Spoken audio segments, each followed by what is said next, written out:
Glasgow 2005. 27-year-old Emma Caldwell has arranged to meet her family, but fails to turn up. The parents went to visit her and she wasn't there. They were really concerned. They reported her missing. Friends and family begin searching for her. But just over 4 weeks later, in an isolated forest some 40 miles from where she was last seen, a discovery is made. This dog walker finds a body in a ditch. They call police, and it's ascertained that this body is Emma.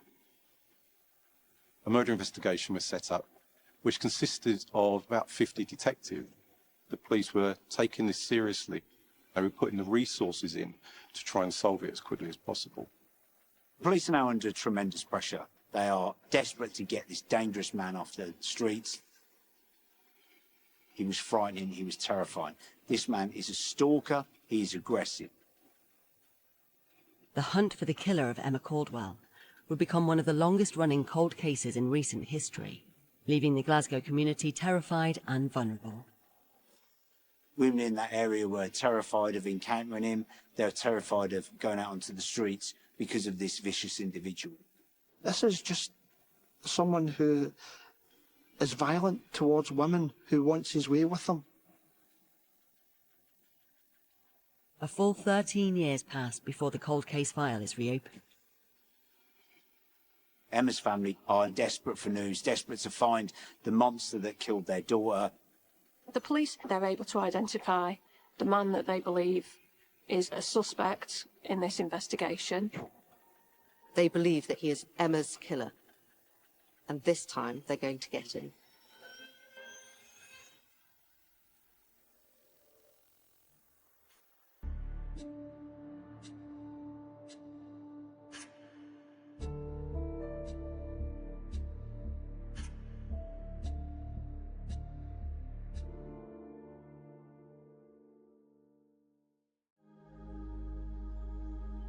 Cardross, a village in Argyll Butte in Scotland, is home to Emma Caldwell, who was born in 1978 and was reported to have a very happy childhood. Emma Caldwell grew up in a loving family, great parents who doted on her, but her life dramatically changed just as she was reaching adulthood when her beloved older sister Karen sadly died aged 31. Emma, who had previously been doing really well at school, going to horse riding lessons, and she was heavily involved in looking after animals in the local area, very outdoorsy, very caring, but this had a catastrophic impact on her. Unfortunately, at the time, a boyfriend that she was seeing said, "I know a way that you can treat your grief. Here's something that you can try." And that something to try was, unfortunately, heroin. And that set her on a course which had a catastrophic impact on her life. She moves to Glasgow to have better access to these drugs, and quickly her life spirals. She ends up living in the Inglefield Hostel, which is a women's only hostel.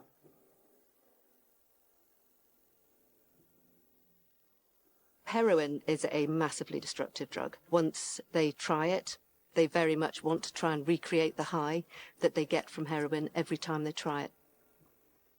Which means that each high has to be sooner, and they have to take more to reach the high they had before. And it's obviously expensive, so they have to fund this habit.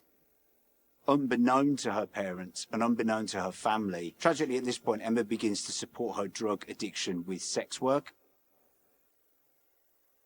I was a detective in a semi-rural area. I worked in Dumbarton on the book inquiries, are your day-to-day jobs, thefts, minor assaults, serious assaults, occasionally murders, but I hadn't worked on a murder as a detective up until that point. Going to Glasgow, it was an eye-opener for me. Some of the stories the girls would tell you, horrendous. All their activities were drugs-driven. They did it because they had to. They didn't want to do it. By all accounts, a terrible life. It's going off to secluded places, so they're exposed to risks of violence, rape, physical abuse, sexual abuse. The girls there were reporting lots of violence. They were keeping a book that they were calling the Beware Book, to warn each other against particularly bad customers, meant that they needed to be on the guard for, because it was so dangerous. There had been all these murders and attacks. For Emma herself, she was what I would describe as vulnerable and in probably one of the most dangerous places that she could be. Although Emma's family is unaware of her lifestyle, they remain in regular contact. She's speaking to her mum and dad every single day. Her parents are visiting her faithfully at this hostel, which must break their heart every time they go there, to give her oranges, clean clothes, top up her phone card, make sure she's got everything they need, and also saying to her, look, whenever you want to come home, please come home. We're here for you. We'll do anything you need. They are there. They are listening. And Emma has responded. She knows that she's in a bad way, and she's looking at getting rehab treatment at this point. But in April 2005, Emma's parents stop hearing from her. It was Emma's mum that first became concerned that she hadn't heard from her daughter for some time, which was really, really unusual. Her father had tried to contact her by phone and she hadn't answered, so he'd gone to her hostel and he'd knocked on the door, but there was no answer. He'd gone back and told his wife that he'd tried and there was no answer from Emma, and this was really out of character for Emma. So the following day, Emma's mother went to try and knock on her door as well. So she knocks on the door, again no answer. She sits outside, she hoots a horn for a long time, but Emma doesn't appear. They were really concerned. They reported her missing. When a person is reported as missing, what essentially the police investigation will consist of is looking for the footprints in life that we all leave behind, wherever we go. So that's what they were doing back then for Emma, looking for the places that she would have frequented, any use of any debit cards, credit cards, use of a mobile phone, all these kind of breadcrumbs that we leave behind in our everyday life. There's one in particular with Emma that was really important to the police investigation, and that was the fact that she was prescribed methadone, a drug that is given to heroin users. Essentially what that means is every day she would have to go to a chemist and there and then in front of the chemist drink the methadone that's prescribed to her. The fact that she wasn't doing this really then raised concerns, because this was what was keeping her going essentially, and the fact that she wasn't getting her prescription really suggested that something may have happened to her. If you're a police officer investigating a missing sex worker who is also an addict, you've got a number of problems. First of all, generally speaking, away from this case, somebody who's an addict will go anywhere they can to get their fix. And also, sex workers, they don't necessarily want to speak to the police because they might face criminal charges, and their client group also don't want to speak to police because they don't want to face charges. And so you have this whole cloak of silence around a vice industry where there's a huge amount of risk, huge amounts of potential for violence, issues of drugs, issues of other problems. When the missing person investigation fails to turn up any initial leads, detectives begin checking local CCTV footage. The last known footage of Emma was CCTV from the hostel where she leaves on the 4th of April 2005, and it's about 11:15 in the evening, and she's seen leaving to go out to start her evening on the streets. The last images of Emma that are seen are Emma in a short skirt, her hair dragged into a bob, walking down the street, preparing to get into a car to meet a client. That's the last image that we know definitively that's ever captured of her on CCTV. On Sunday the 8th of May, which is now 5 weeks since Emma was last seen, there was a terrible discovery. A dog walker is walking in a place called Limefield Woods. Beautiful countryside, but very remote, and they're about 43 miles away from the centre of Glasgow. They're letting their dog off the lead, and the dog smells something and essentially leads the owner to a dead body. She was in a ditch, naked, and quite clearly had been subjected to some violence. They call police, and it's ascertained that this body is Emma. The missing persons case is now upgraded to a homicide investigation. A violent predator is at large in the city of Glasgow. And for Strathclyde Police, the local community is at risk and the clock is ticking.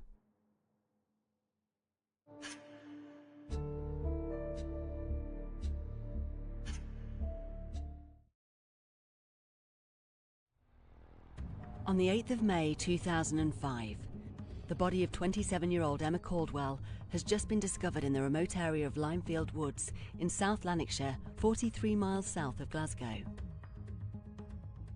On finding a body and on calling the police, they would attend. They would confirm what the dog walker has found.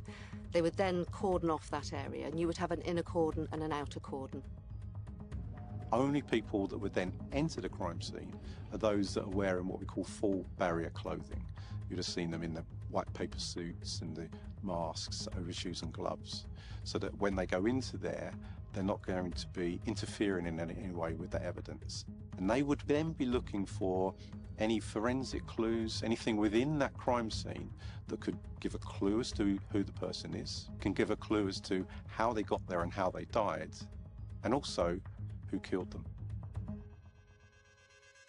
One particularly important piece of evidence, and that was some cable which was found with the body, and it was kind of charred at one end. I never thought anything of it at that point. Emma's body was moved to a mortuary in order to carry out a special post-mortem, where they'd be looking to try and establish a cause of death. The forensic pathologist was able to establish that Emma had died through strangulation, manual strangulation, meaning it was done with somebody's hands. If you just think about the mechanics of manual strangulation, it's such a personal crime. You're up close. Now, generally it would be someone face to face, which means you're looking at someone in the eye as you're doing it. But they were also able to establish that there was some injuries around the neck consistent with a cord being placed around it. It takes a certain type of mentality to be able to kill someone in this way.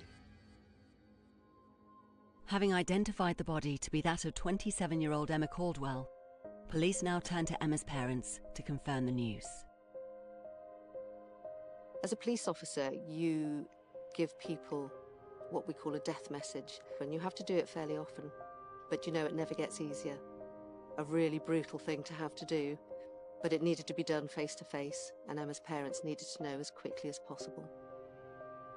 Emma's family are dealing with the horrifying grief that they've lost a second daughter, and they also didn't know until she went missing, until her body was found, that she had turned to sex work to pursue her drug habit. The police are now under tremendous pressure. As discussed earlier, more than one woman tragically has been murdered in this area, and the police have a poor record of finding those who did it. As soon as police realise that Emma is in a line of sex workers who have been killed, they set up an operation, and they call it Operation Grail. They put in excess of 50 police officers onto this operation, and this operation will work day and night to try and find the killer. There's concern that this killer obviously might strike again, and there's a scramble to gather all of the shards and bits of information. There's a public appeal, TV shows, TV news are running every single piece of information. There's press outside the poor family's house. The young lady's image is beamed on a huge building in the town centre, so absolutely everybody can see Emma's face. And so everybody knows this girl, everybody knows what happened to her, nobody knows how. And so the police are scrambling around trying to interview people that might have booked her services as a sex worker, speak to people that lived in the hostel with her, people that might have worked with her, known her, and it's very difficult to know exactly who she might have seen or been in contact with in the hours leading up to her death. Detectives take in excess of 8,000 statements, and it's not long before a suspect begins to emerge in this case. There was a girl called Kellyanne. She had information about a guy who seemed kind of obsessed by Emma.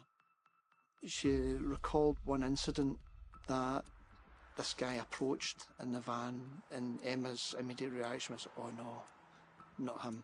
I don't want to go with him." But anyway, the guy got out and she did go with him. The billboards, I believe there was some bushes, and Emma came out screaming and crying, shouting, "He raped me." He had traumatised Emma because of this appalling public attack. Not only that, as Emma desperately tried to get money to feed her drug habit, he also scared off any other men that might try and pay for Emma's services. Other men would drive past Emma on her street spot, and this individual would drive his van at them, make lots of noise, scare them off. And so Emma was left in the position that she would have to use this individual for cash. They would have to get in his car so that she could earn the money to pay for her habit. Emma was desperately distressed and frightened, and other girls in the area were frightened of this individual.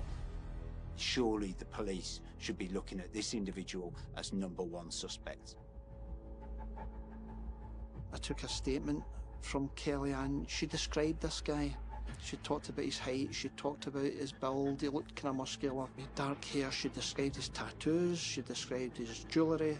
Kellyanne talks about this guy with livery on the side of his van. She thought he was a painter and decorator. So, took the statement, that was fine.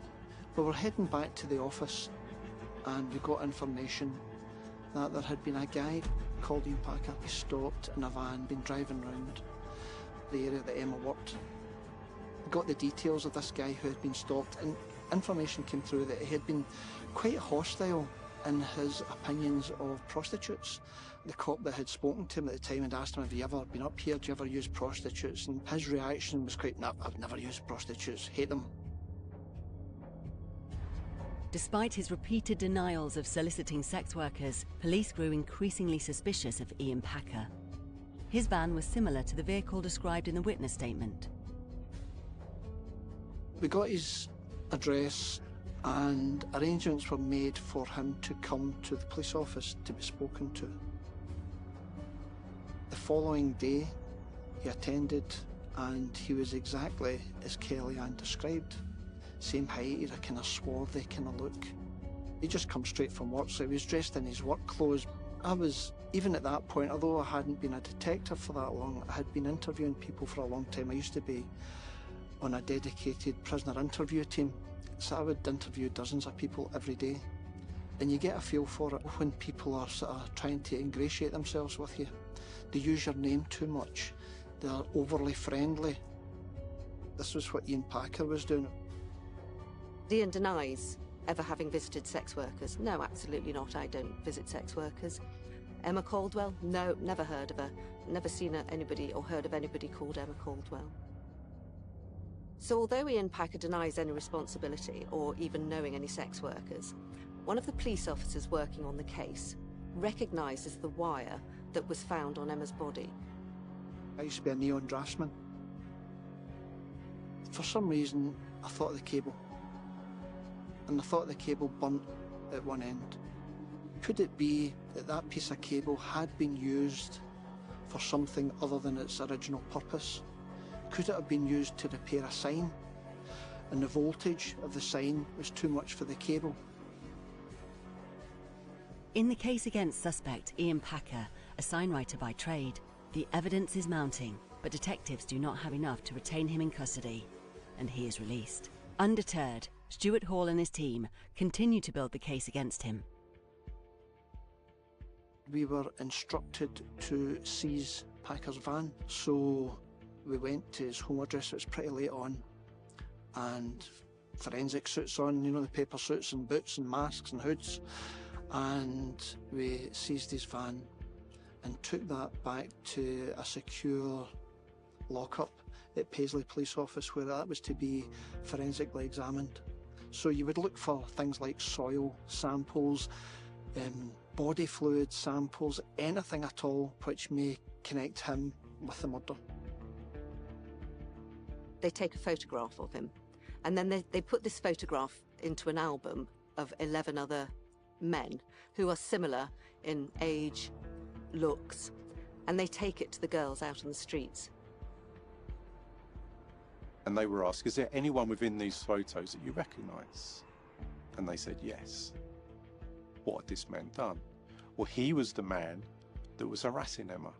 He was the man that was scaring off her clients. And most worryingly, he was the man that raped her. She picked him out immediately. That's him. So as police continue to talk to the sex workers, more and more of them come forward to talk specifically about Ian Packer. They will say that he was violent, that he didn't like to use a condom, but that he always wanted them to get naked. And there was another girl. She also recognised Packer. She talks about being taken to Pollock Park by a male in a van who assaulted her, and that was also Packer. In the investigation room, they are beginning to very much think Ian Packer's the man. There's a hardcore group who are saying, look, Packer is the guy. And one of those investigators, he said, look, I worked making neon signs myself for 10 years, and I recognised the wire at the scene of the crime as being a wire that you would use in neon signs. This guy drives a van, he makes signs for a living. Also, has been picked at by multiple sex workers who say, he put his hands around my throat, he was violent, he was aggressive, he raped me. This guy is terrifying, please take this guy off the streets. Detectives working on Operation Grail are confident that Ian Packer is their killer. But unbeknownst to them, another team who are working on the case have narrowed in on a completely new group of suspects. Is Ian Packer about to fall through the cracks in the investigation?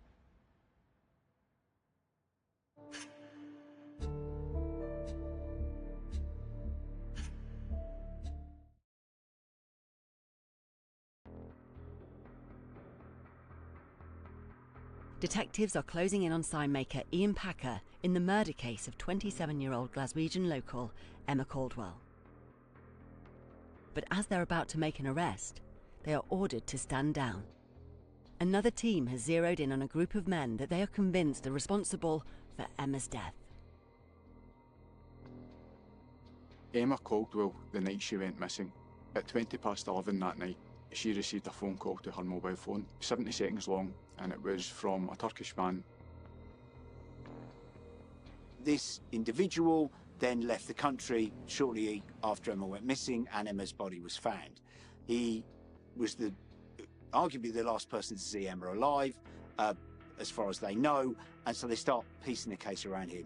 They interview him, he admits that he booked Emma and that he'd paid for sex, and that he also frequented this Turkish cafe. This Turkish cafe is particularly interesting for a number of reasons. The police become aware that sex workers are often brought to this cafe where they are given a rough time. They are abused, some of them have sex on the site. It's largely male clientele of this cafe, and indeed the owner of the cafe is a convicted sex offender. So the police then set up an operation called Operation Guard. They placed covert listening devices in this cafe. They were audio and visually recorded. And they also deployed a Turkish police officer undercover within this cafe. And they obtained audio recordings from these listening devices. Their interpretation was that these men were talking about having known Emma and having got rid of her. The translator tells his supervisors that the audio reveals the Turkish men discussing how they murdered Emma and dumped her body. Their next priority is to gather more evidence proving their guilt. Investigators also searched the home of the Turkish male who had made the 70-second long call to Emma the night before she disappeared. When they search his home, they find wire very similar to the wire that was found next to Emma's body. The police decided it was time to bring the Turkish males in, and whilst they're being questioned, they search the cafe. And up in one of the bedrooms in the cafe, they find a speck of blood, and this speck of blood belongs to Emma. You can see why they're building a strong case here. This strong case becomes cemented in these senior officers' mind when they find traces of Emma's DNA within the premises of the cafe itself.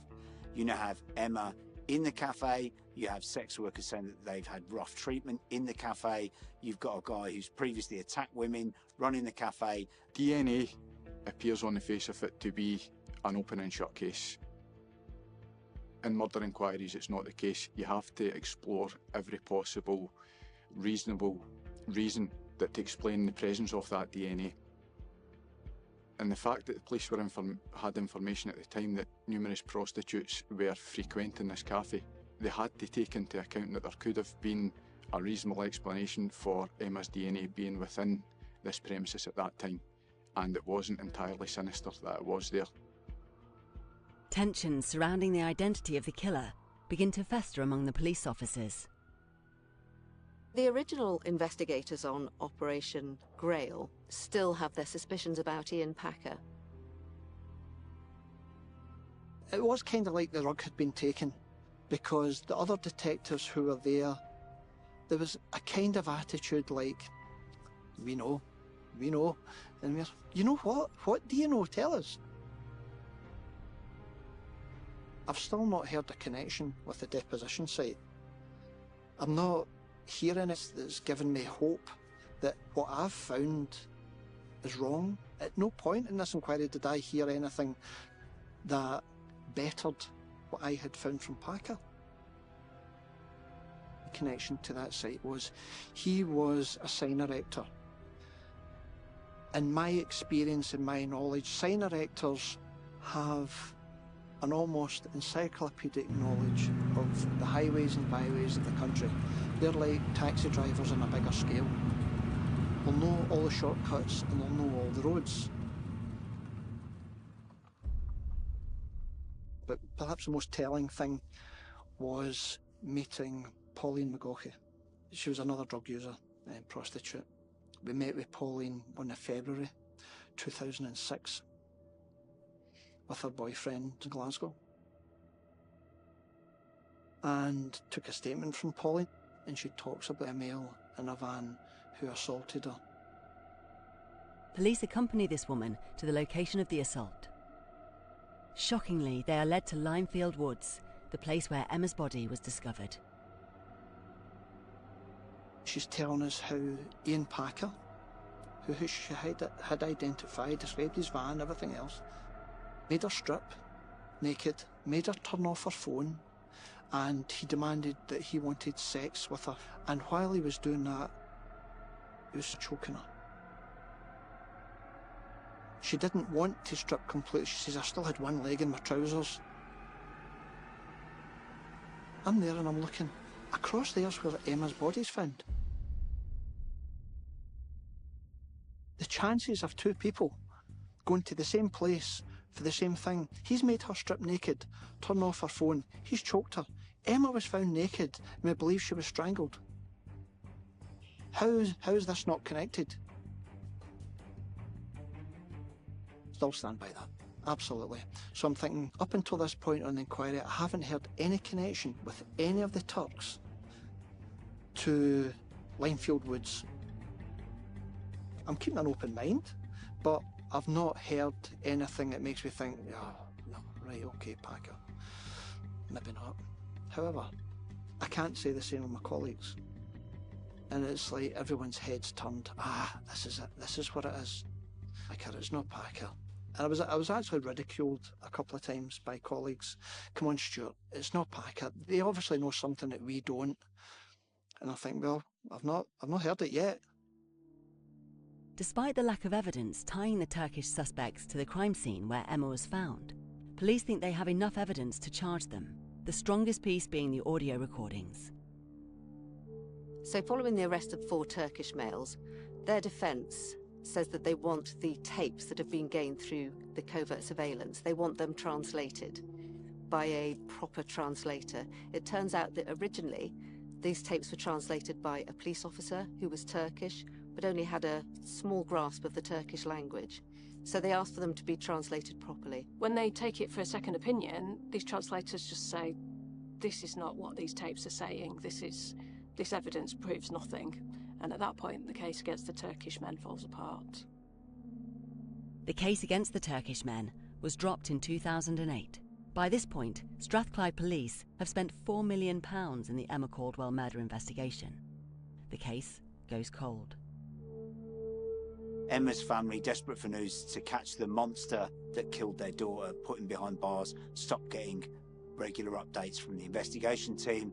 And the investigation team, they don't have any new information. Police officers still have their suspicions about Ian Packer, but he's not being touched anymore. So we have them out on the streets, we have the sex workers. They're scared. The case goes cold for a number of years, but then 7 years later, 2015, Ian Packer is cast into the spotlight once again.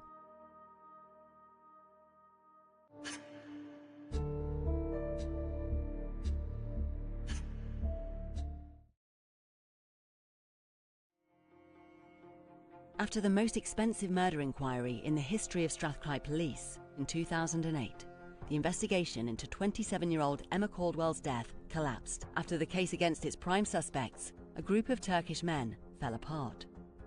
The trail went cold until 7 years later in 2015, when the spotlight of suspicion fell back to 42-year-old sign-maker Ian Packer. After the case collapsed against the Turkish men, the police carried on their investigation. The investigation actually never stopped. Ian Packer was somebody that was always in the background of this crime. But not just with the police, but with the public as well, to the point where about 10 years later, he was named in the Sunday Mail as somebody connected with Emma's murder. The people of Glasgow suddenly knew Ian Packer's name, and Ian Packer suddenly knows, everyone knows it might be him. From 2016 onwards, at that time I was working within the major investigation team, and at that time me and my team were tasked with conducting directed surveillance of Ian Packer. We were told to keep an eye on him. He was staying in a flat in Glasgow, so we had to do what we would call a recce, and that's reconnaissance. We would typically use covert vehicles. We typically wouldn't dress like police officers. We followed him continuously to ensure that he didn't attack any female. He was creepy and he was strange. He would walk his dog habitually, and the way he walked around didn't sit right with me. You felt almost on edge, keeping an eye on him, and you could tell there just something wasn't right with him. Luckily enough, he didn't attack anyone during the time that we were keeping an eye on him. Although the surveillance operation uncovers no evidence, growing media speculation naming Ian Packer as the killer prompts him to try to clear his name. In 2018, he gets in touch with a BBC journalist by the name of Samantha Poling, and he says that he wants to clear his name. He wants to tell his side of the story, how he's an innocent man, and he's been dragged through the mud. His name's been dragged through the mud of all these years that he's been linked to this murder that he didn't commit. The first interview that she does it's very soft, it's very gentle, it's letting him tell the story from his point of view. This is his chance to really put his word forward. He can clear his name, he can tell her, you know, how he's the victim in it all almost. Unbeknown to him, she is an investigative journalist and she's going to go away and do her research. She spoke to other girls who had been working in the area that reported having been attacked by him. There was lots and lots of evidence that came forwards to suggest that he was telling a pack of lies. She calls him back for a second interview. He sits down to be interviewed by her, and he's confronted with all this evidence, and she puts it to him, "You're lying to me. You did know Emma."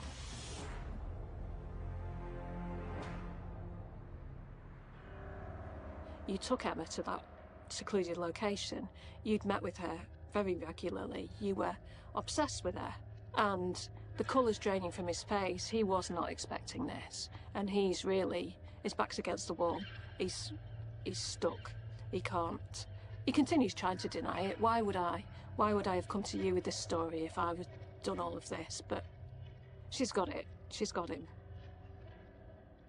Ian Packer's BBC interview is broadcast on screens, and it grabs a huge amount of attention, not only in Scotland, but abroad, where people who grew up in Scotland might also be watching it. Ian Packer's face is immediately recognisable to somebody in Thailand. This lady remembers Ian Packer because he had a nightmarish impact on her childhood. Growing up in Scotland, then aged 14 years old, Ian Packer would arrive at the house as a family friend and he would put his hands on her. He would grope her, he would touch her. Sometimes she would wake up on her bed and she would look there and Ian Packer was hovering over her. Not only that, Ian Packer, she said, definitely raped her.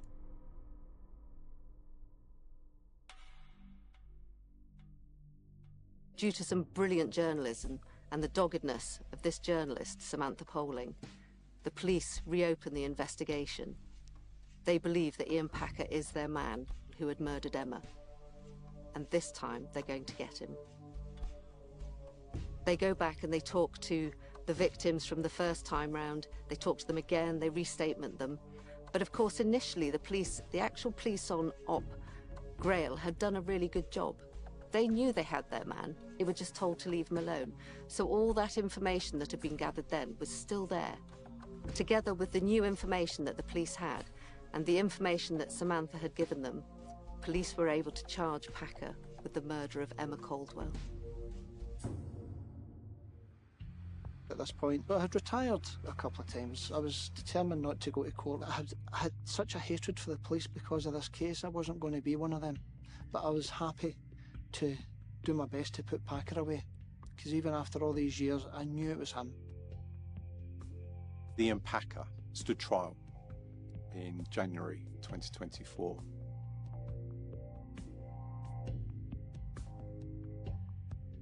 So at the trial it came out, there's soil samples found in the footwell of the van we had seized in 2005. I don't know if the samples were actually looked at that point, or they were just seized and stored, because they were not interested in Packer. They wanted to make it these 4 Turkish males. These soil samples match to the forest where Emma was found with a 99.99% accuracy. Even after all the evidence that had been gathered by the police, the evidence gathered by the investigative journalist was put to him, he was still denying having murdered Emma. He admitted that, yes, I'd been with Emma on a number of occasions. He denied raping Emma, but he admitted that he may have had sex with her and carried on after she asked him to stop. But he fell short of admitting rape. To him, all the allegations that were put against him were essentially lies. Allegations from 22 different women. Packer assured the court, assured the witnesses, assured the jury, assured the legal teams, assured the judge it wasn't him. Even when it was put to him, you've got that witness, we've got all these witnesses, they're all saying you done this. Now come on, Mr. Packer, we are way beyond, you know, the chances of a mistake being made here. No, I can assure you it wasn't me. So you're saying everyone got it wrong? Yeah? It's kind of like my scenario, you know. Very rarely in life are you ever right and everyone else is wrong. You know, Ian Packer, it's kind of the opposite way around, you know. The jury didn't believe his story. He was found guilty of Emma's murder. He was also found guilty of 36 different counts against 22 women. When I look at all the information around Emma's murder, and when I put my mind to motive, what is it that drove Packer to kill her in this way? For me, it's quite simple in that this is about power and control. It's behaviour that he has demonstrated throughout his whole life. When you look at his history, he was involved in relationships, domestic relationships, where he displayed this behaviour. He was violent, and domestic violence stems from that need for power and control. The way he tried to control Emma's movements, scaring off her clients. The fact that he was raping someone that was willingly giving him sex, although it was for money. Why rape her? Power and control. When he went with Pauline to the deposition site area and he displayed those same behaviours towards her, again about power and control. So that is what is central to this. And that's the behaviour he showed after the murder. Why would he go to the journalist? It's about power and control. People are saying stuff about me. I want to control that narrative around me. He was sentenced to 36 years as a minimum for the crimes he had committed. And this was the second longest sentence for anybody in Scottish history to that point. Receiving the verdict wasn't like I imagined. I thought we'd be jumping in our seats and high fives and curls and tears. Well, there was nearly tears. It was a bit of an anticlimax, not because I wanted more, but because I don't feel better because he's in prison. I feel better that people, his victims, have had justice. I'm glad they have. And the family gets something from it, I'm glad. If he's kept off the streets, he's stopped, he can't rape, he can't murder, he can't sexually assault people, then yeah, that's all good. But I personally didn't feel any kind of elation. There was a great big, huge I told you so and you never listened. When Ian Packer committed these crimes, he was 31 years old. By the time he went to prison, he was in his 50s. He'd lived the best years of his life, years that he'd snatched away from Emma and all those other victims in many other ways, who were left with harrowing experiences at his hands. Dozens of opportunities to put this man behind bars, dozens of opportunities to ease the unending hurt that the Caldwell family faced were missed. He was in prison, but many, many chances to put him there sooner had passed them by. For the family of Emma, the trauma's never going to go away. Emma was troubled. She'd, like so many girls that end up in her situation, it comes from a background of trauma, and she was really preyed on by the worst type of man. I just hope that all those years later, that her mum is now able to at least have some kind of peace, some kind of closure, that the man who did this to her girl is now probably never going to come out of prison. Emma was a very, very loving person. She clearly loved her family, and they were at the heart of everything she did. No matter where life took her, her family were always foremost in her thoughts.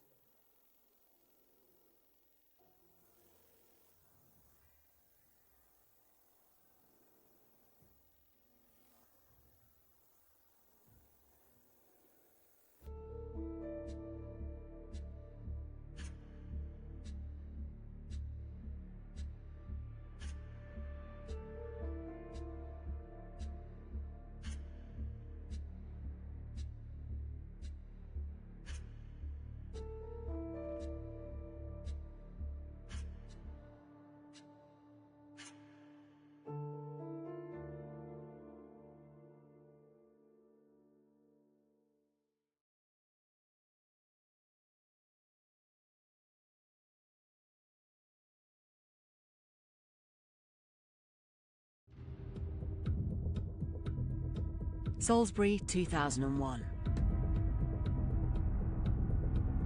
On a dark rural path, a vicious sexual assault takes place. We saw this man, I don't like to call him man, I call him monster, because in my eyes, he's not a man or a human. I put him in a category of, like, creatures of the night. She's got her boyfriend to protect her, she thought she'd be okay, and they just decided to walk home along the town path. He was stood there, and I just was like, please God, please God, please God, please don't let me die.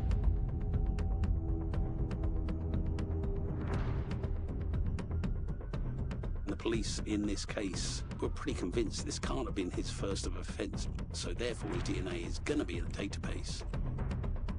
Weeks went by and they couldn't get their suspect. Months turn to years, and Wiltshire police run out of leads.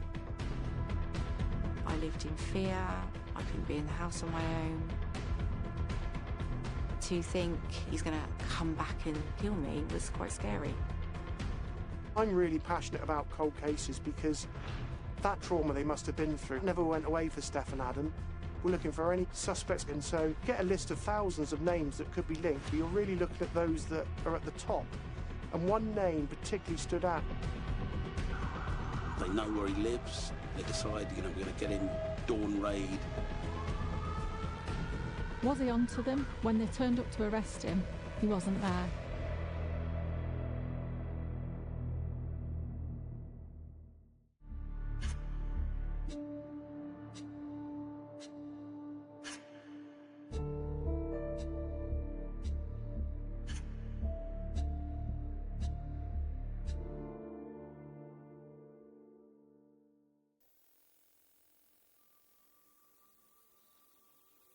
Salisbury's a lovely place. It's a cathedral city, it's quiet, there's not a lot of crime.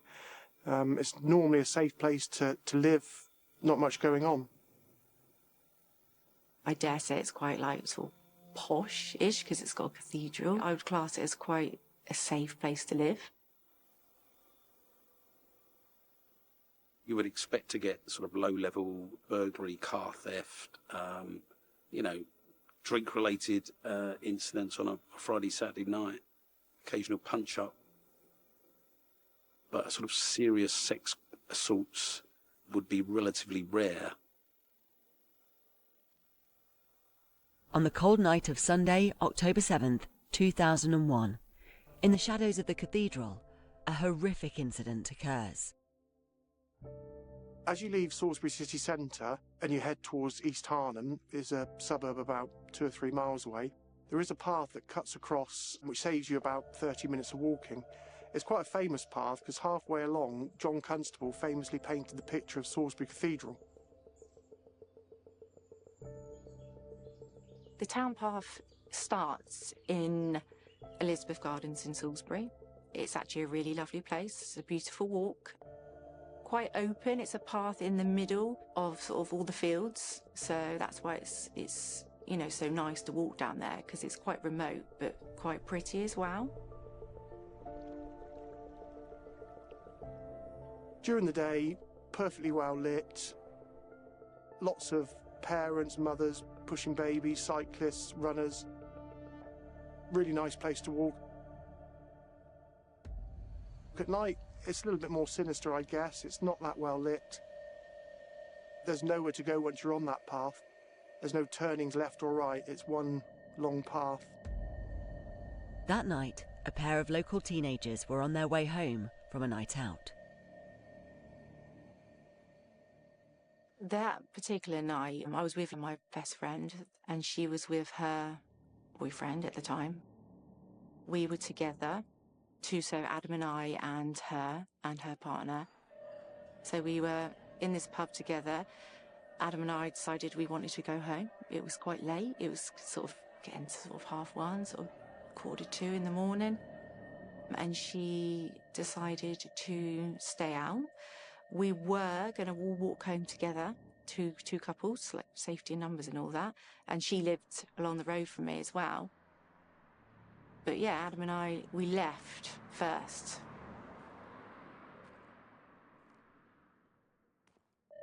Rather than get a taxi, because obviously they're teenagers that don't have a lot of money, they just thought they'd walk it, which, she's got a boyfriend to protect her. She thought she'd be okay, and they just decided to walk home along the town path.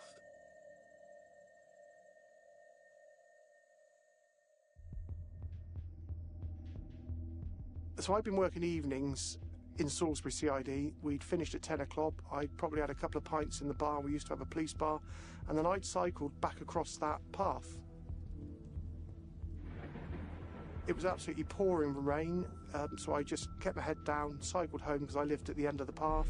And I do remember when I cycled along, there was a shadow in the bushes, but I'm just trying to get home, so I'm not really thinking much about what's going on.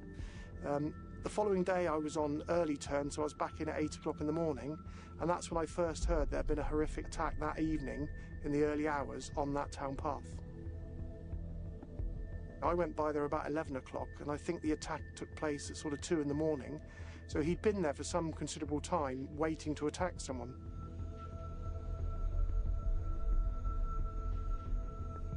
It was a very dark night, but also a very wet and cold night, and they were, making their way along when the rain got sort of heavier and heavier, and they were forced to take shelter under a tree about halfway down the path. Adam and I went to stand under the trees to shelter. We saw this man. He was stood there. He didn't even have a dog. Like, who does that unless you're a little bit weird? Like, people just don't do stuff like that. So immediately, I knew that I was uneasy immediately.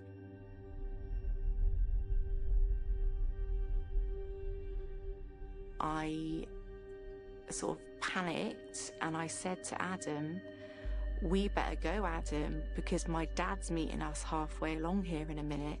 Remember? So I sort of said it loud enough so he would hear, but sort of said it, sort of told like a lie, so he would think if he was going to attack us, I sort of would have thrown him off the scent because he thought, actually, her dad's come along here. My dad didn't even live with me. We turned away to walk off, and he grabbed me, hit Adam over the head and knocked him out, and put a gun to my head. I was made to perform oral sex on him with a gun to my head. Adam was told to climb into the field. He was told not to watch. He was told that if he did anything stupid that they'd be seriously injured or shot. So Adam had to listen to his partner being sexually assaulted. She's so terrified. She's got a gun at her head. She has absolutely no choice about what she has to do. The couple must have thought, he's going to kill us after this. They can't, is he going to let us live? Terrifying. I remember the cold, because it was a cold night, the gun to my head and pressing really, really hard against my forehead. I mean, it's metal, it's cold. And I just remember thinking, shit, like, I just did what he said. Adam was absolutely helpless. He got told he would get killed too. And he was saying, please don't hurt my girlfriend, please don't hurt my girlfriend. But he was just left there petrified because he was 16 as well. He was young. Of course, he didn't want him to hurt and attack me. I don't think Adam knew really what was happening or what his intentions were. He wasn't allowed to get up. He was told he should lay face down, eagle spread.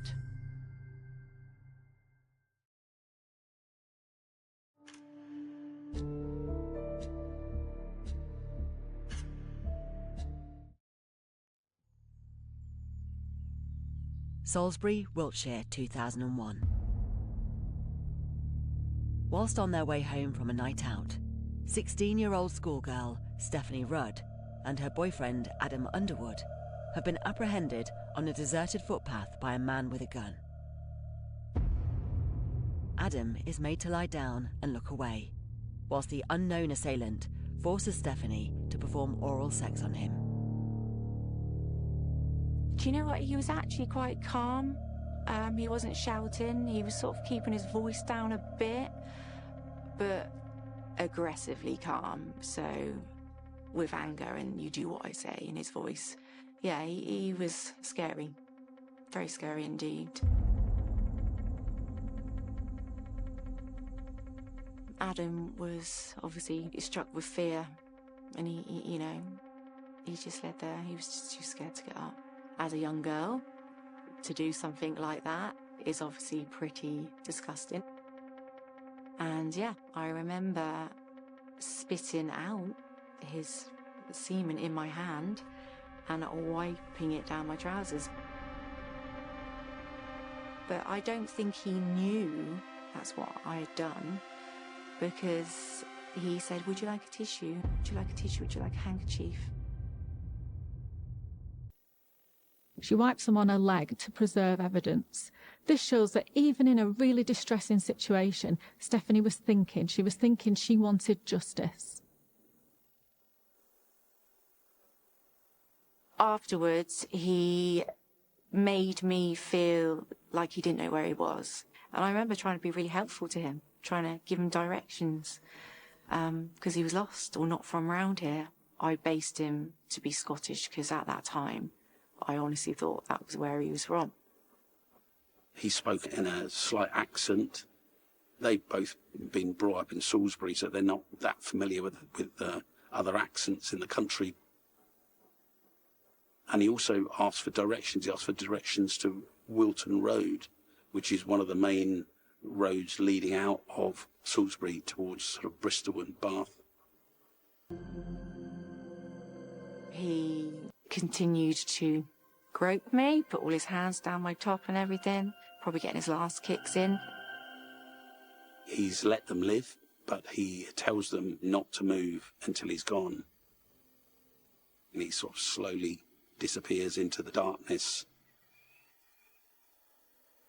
And I eventually did lift my head up really, really slowly because it had gone really quiet. And I remember looking up to the cathedral, looking up to the cross. And I just was like, please God, please God, please God, please don't let me die, please don't let me die. But I so meant it when I was doing it. Like I had such a moment.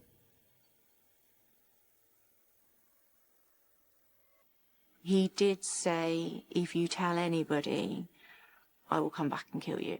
If you tell the police or tell anyone about this, I will come back and kill you. We lay there for about 10 minutes and we eventually got up. And then I was sick everywhere. I could hardly walk. I remember my legs being so scared and jellified, walking back, literally struggling to put one foot in front of the other. You know, I'm thinking he could be hiding in the trees, he could be hiding in the bushes. If I've got my phone out and we try to ring the police, he's going to kill us. So we didn't do anything. We just made it back to my mum's house. But yeah, then my mum rang the police from there. This is a huge incident, you know, it's in a very low crime city. The report of such a crime gets a huge police response. So there's half a dozen police officers turn up immediately. They blocked off the town path, which obviously is the crime scene, and you don't want any contamination of that crime scene if there's any evidence there. The weather that night was not our friend, because anything that could have been there almost certainly would have been washed away. It was torrential rain and was probably talking 1 or 2 hours after the attack. So there's no way really of keeping that scene dry. This attacker had brought a gun to the scene. It seems he was prepared to use violence. He sexually assaulted a female child, a 16-year-old, but he didn't even approach a lone 16-year-old. He had the audacity to try to do this when someone else was present. Real risk-taking behaviour.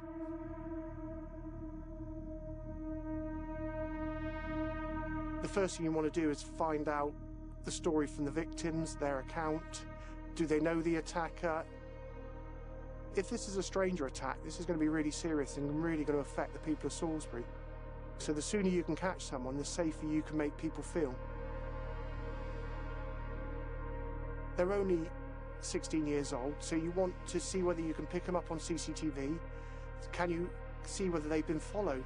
Have they bumped into someone in town that has taken a liking to them? Could the suspect already be known to them, or was he placed them under some sort of surveillance and followed them? So it's really key that you get such a detailed account of their movements that day.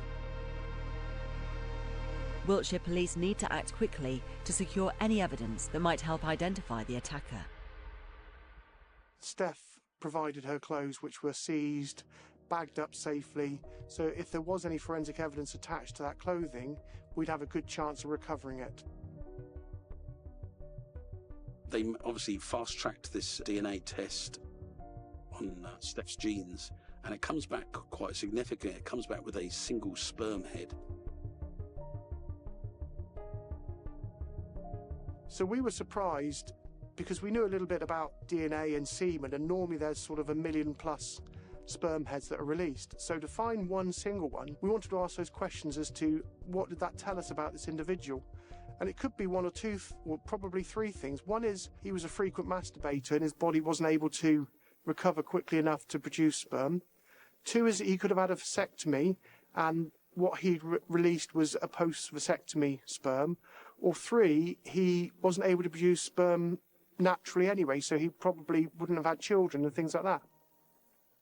You're looking for someone that maybe fits into that, you know, as part of your sort of overriding profile.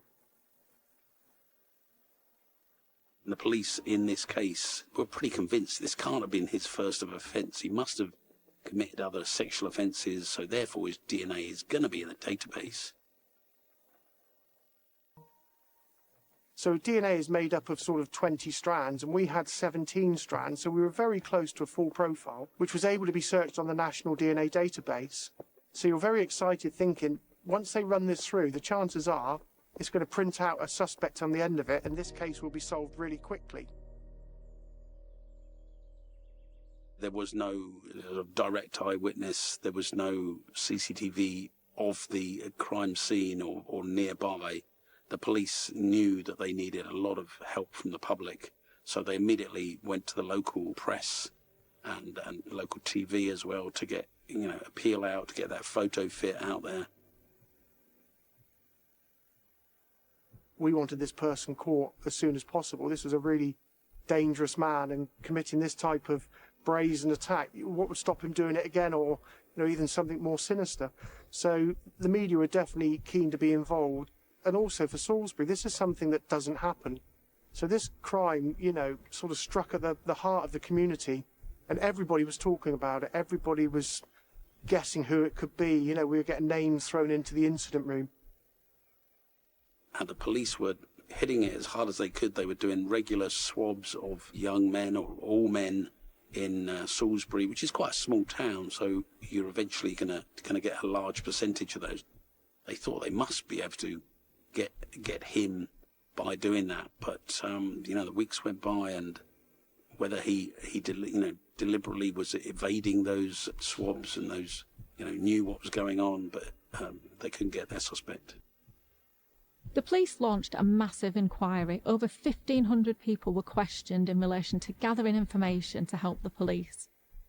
We stood in the marketplace in Salisbury and swabbed bald men on a Tuesday at market, just really clutching at straws, seeing where we could go with this investigation. You didn't have to have suspicion. If you just said, my next door neighbour's odd, we'd go and swab them. And we could really quickly eliminate people. The police would say, oh, we've had a couple of leads, you know, but they wouldn't sort of get our hopes up. But those leads never turned into anything. And then sort of 6 months went on, a year went on, and everyone would always say, did they catch that guy? Is he still out there?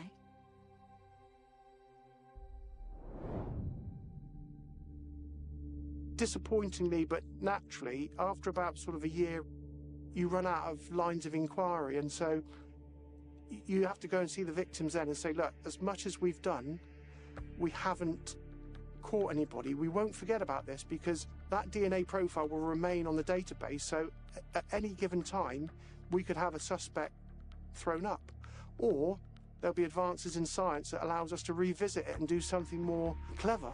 So, you know, it was always in the back of our minds that we would one day solve this case.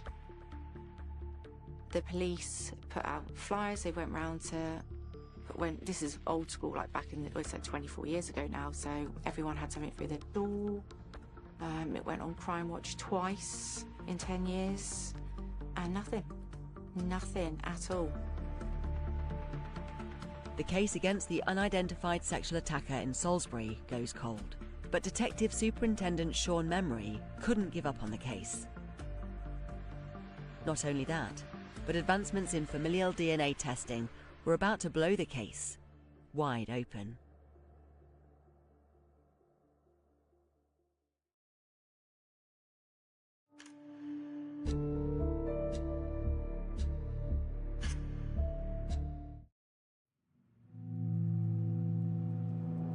Police in Salisbury, Wiltshire are still searching for the perpetrator of an aggravated sexual assault that took place on the night of October 7th, 2001. During the attack, a teenage schoolgirl, Stephanie Rudd, was sexually assaulted, while her then boyfriend Adam Underwood watched helplessly. Despite their tireless efforts over the years, investigators have yet to identify a suspect. Sadly, not much happened in the intervening years. There wasn't a lead particularly. Every so often someone would come forward and say, I think it could be my ex-partner, and we would swab them. You know, and you'd get a bit excited, but quite quickly it would come back from the laboratory, sorry, this isn't your person. Steph and Adam went about their lives. They were given contact numbers should they wish to stay in touch, but naturally they tried to move on. I suffered from really bad anxiety, which is weird, really. I've done some therapy for the last sort of 6 months because I'm getting to that age in my life, you know, where I want to know how I work and why I am the way I am, why I'm wired the way I am, why I get anxious, why I still get like this when I'm supposed to know it all at 40. And my therapist has said to me that I've got PTSD from that attack. The psychological impact of any violence, and sexual violence in particular, is huge, but living in uncertainty added to that. So with somebody not being caught, somebody there at large to harm other people or even the same victims again, you can just imagine how that perpetuated the trauma for both victims. Over the years, the police did continue to try to publicise the case, to try and keep the story going so that people were on the lookout for their suspect, but unfortunately nothing was revealed. Almost a decade after the attack, Detective Sean Memory hears of a technique that could potentially break this cold case. Every time you're arrested in the UK, you'll have your DNA taken. If you're convicted, it will remain on there. So any crime from low-level shoplifting up to murder, you will appear on that database. You know, so it's a fantastic database which continually grows month on month. But it's obviously difficult if your suspect has never committed a crime or has committed his crimes pre-DNA. I was very fortunate to watch a presentation on familial DNA, which is a really clever new piece of science. So you know that the suspect isn't on the database, but you're looking for family members, whether that's siblings or parents, that could be closely matched.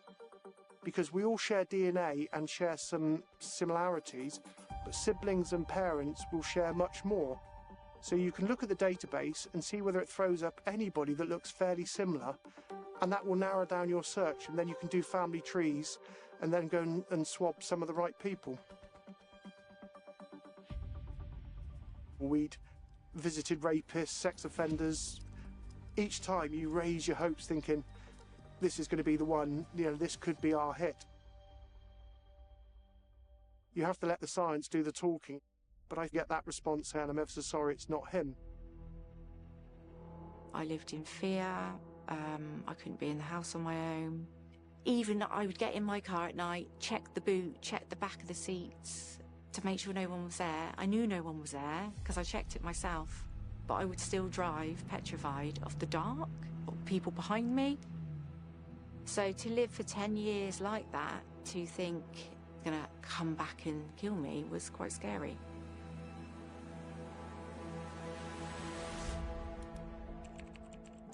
I then managed to secure one last round of funding, because each time you run the database costs, you know, £10,000 or more, because each month several hundred or 1,000 people are added to the database across the country. So you rerun the search because they then are checked against whether they could be related. With the budget running low and possibly on their final search, investigators received the name of a potential relative of the suspected attacker. And one name particularly stood out, and it was the surname Henderson. So you start doing some family research, and the name Keith Henderson came up. The son of Keith Henderson had been swabbed for a minor offence in Salisbury. He'd been added to the database, and he was a fairly close match to our crime scene. So it was at this point, this is the first point that they actually get the name Keith Henderson through that familial DNA test. And they need to find out who he is, where he is he still alive, is he in prison? They need to find this guy. He was not known, he wasn't any previous convictions, but when we start digging into his history, he had in fact come to notice, living fairly close to Salisbury, for an incident where he was found peering into a young couple's bedroom. He immediately phoned up and said that there was a domestic incident going on, obviously to prevent himself being reported for being a peeping Tom. So he'd appeared on our system, but only for that. But probably more critical to us at that point was when we started looking at his employment history. At the time of the attack on the town path, he was actually working in the cathedral in the grounds as a close constable, which was an honorary position but basically responsible for security, locking the gates at night and then patrolling to make sure everybody that lived within that gated community were safe.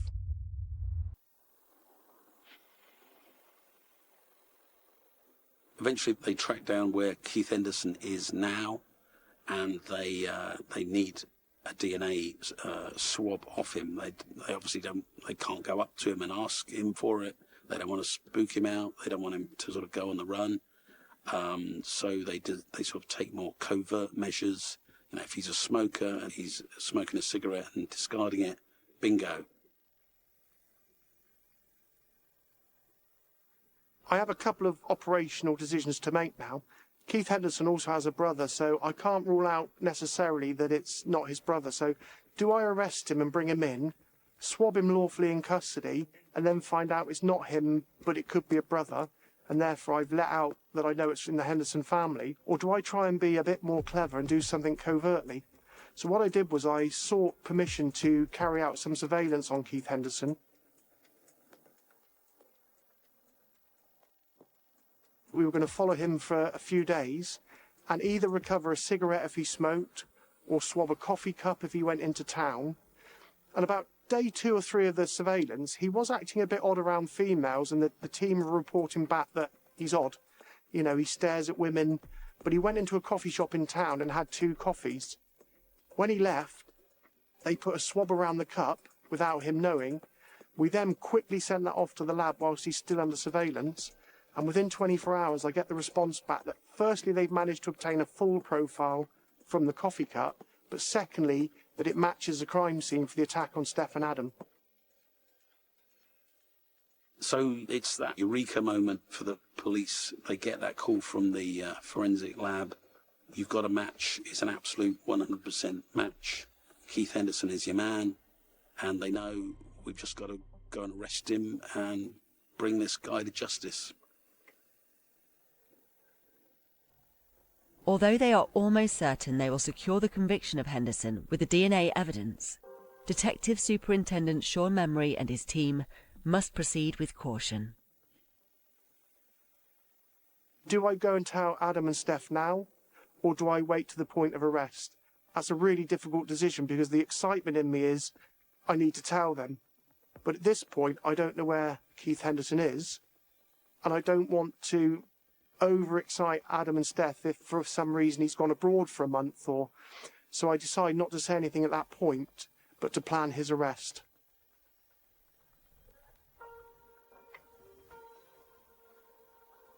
So the investigation is going well. They know where he lives.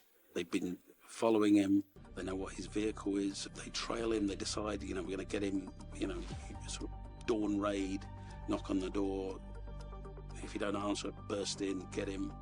And they're 100% sure, he's there because his vehicle is outside. The night before the arrest, we checked and the car was there, so it was all ready to go the next morning. And the reason why we wanted to arrest in the morning was to take his swab at 6 o'clock in the morning, put it on a motorcycle, straight to the lab and have them process it in daylight rather than it sit overnight. So whilst he's in custody, I would get a phone call back to say, yes, you've got a complete match, on the lawful sample that you've taken. The police carefully planned their arrest, as they would do in a very serious case like this. However, when they turned up to arrest him, he wasn't there. Was he onto them? Had he escaped in that way? Or was it an innocuous trip elsewhere? The wife was fairly indignant because we also had a warrant to search the house. So she wasn't that pleased that we were there. She was in her dressing gown. I had his number. So whilst they were searching it, I made the decision, actually, it better be on my shoulders. I'll ring him. I'll try not to say what it's about, but I'll see when he's coming back from Scotland and if I can get him back sooner. he says, you know, we need to speak to you, but he's quite cagey about what it's about. And it appears that Keith Henderson thinks it's to do with a Peeping Tom incident, or an incident where he was accused of being a Peeping Tom. It was actually where it may have been a misunderstanding with his neighbours, where they saw him looking in, and he had actually contacted the police and said, I thought there was a domestic incident next door. So that's clearly what he thought it was, rather than the actual sexual assault from all those years ago. Henderson has used this technique to get away with previous reports of sexual deviancy, and he clearly thinks he can do it again. I call him and he answers, very polite, said it was nice to hear from me. We never met, and I was polite to him, and I said, look, I need you to come back as soon as possible. We need to discuss some serious matters. He didn't ask what it was, which was a bit strange. And he said, well, I'm in Scotland. I said, well, could you get yourself to the train station today? When I came off the phone, most of my colleagues were, he's just having you along. He's clearly not going to get on a train. He's going to be on a flight from Edinburgh to Timbuktu or somewhere similar. It was a risky move on the part of the detectives. And the question remained, would Keith Henderson arrive back in Salisbury as promised? Or were the team about to lose their prime suspect?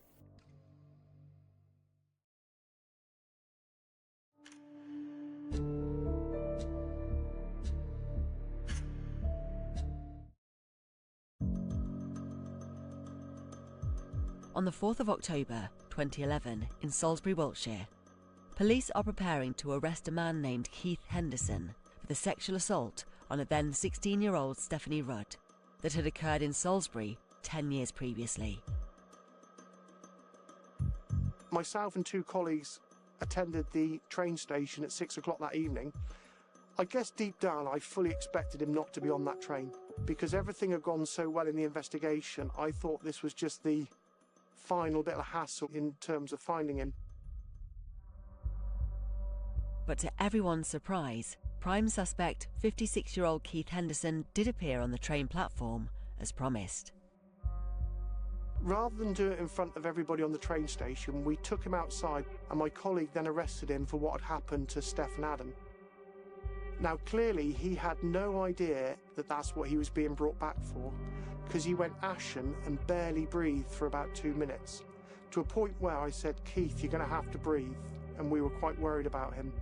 So we drove the half a mile to Salisbury Police Station, and we immediately had to get a doctor out to him because he'd lost all the colour in his face, and it clearly completely knocked him. So when they get to the police station, they start the police interview. They straight away say, you know, we have DNA, we've got a clear match between you and the perpetrator. They obviously hoping he's going to confess, say, okay, yeah, maybe try to give some story, maybe try to claim it's consensual or something. But no, he is in complete denial. He looks clearly sort of worried or concerned that they mentioned DNA, and he's probably thinking, how did that happen? I had got this tissue, I took it away. He genuinely believed he hadn't left his DNA at the scene. He'd not been on the DNA database himself, so why on earth could we have picked him up 11 or 12 years later? It just didn't compute in his mind. Perhaps understandably for someone who wants to get away with a crime, Henderson denied everything. He denied everything at interview, and he pleaded not guilty. When we searched the house, we found a replica 9mm pistol, Italian, which subsequently through inquiries we were able to age as being purchased on and around the right sort of time for the attack on Steph and Adam. Now, I can't say for certain that that was the gun he used, but it was a strong inference to use at trial to say this is the gun that he probably used. He asked for a solicitor and then gave some account initially and then didn't finish off by answering any more. But the whole time he clearly was racking his brain as to, that's all very interesting, but I have had a vasectomy and I'm not on the DNA database, so how have you made that leap from there to there? And we never disclosed that it was through his son being arrested, because we didn't need to, because we had a profile taken from him whilst in custody. So the trial gets underway, and it's not a terribly long trial. There's not a lot to it. There's the DNA. The victims, Steph and Adam, both give their evidence, and then it's over to the defence. Just before the trial started and the jury was sworn in, the judge was quite clear to him, saying, have you received proper advice? Because the police are sat on a very strong case here, and if you make the victims give evidence, which you're entitled to do, in terms of sentencing, I will take a dim view of that course of action. He's sort of adamant, no, it's not, it might be my DNA, but, maybe there's some innocent reason. Maybe they brushed across me, maybe I touched her at some point during the evening. The jury were never going to buy that, the DNA could only have come from one place. During the trial, Henderson continued to maintain his innocence, showing no remorse whatsoever. But the jury only took 2 hours to decide that he was guilty, and it seemed that it all hinged on this crucial DNA evidence. People often ask me, why do people plead not guilty when there is overwhelming evidence? The answer's complex. For some people, it could be that they want to save face. There might be shame associated with it, letting their family down. What will their loved ones think of them? But also, if you think about it, people want to get away with crimes quite often. Henderson pleaded not guilty. He'd got away with this for years, so potentially he held out some hope that he was going to get found not guilty. For all intents and purposes, he had to accept it was his DNA. It's 1 in a billion.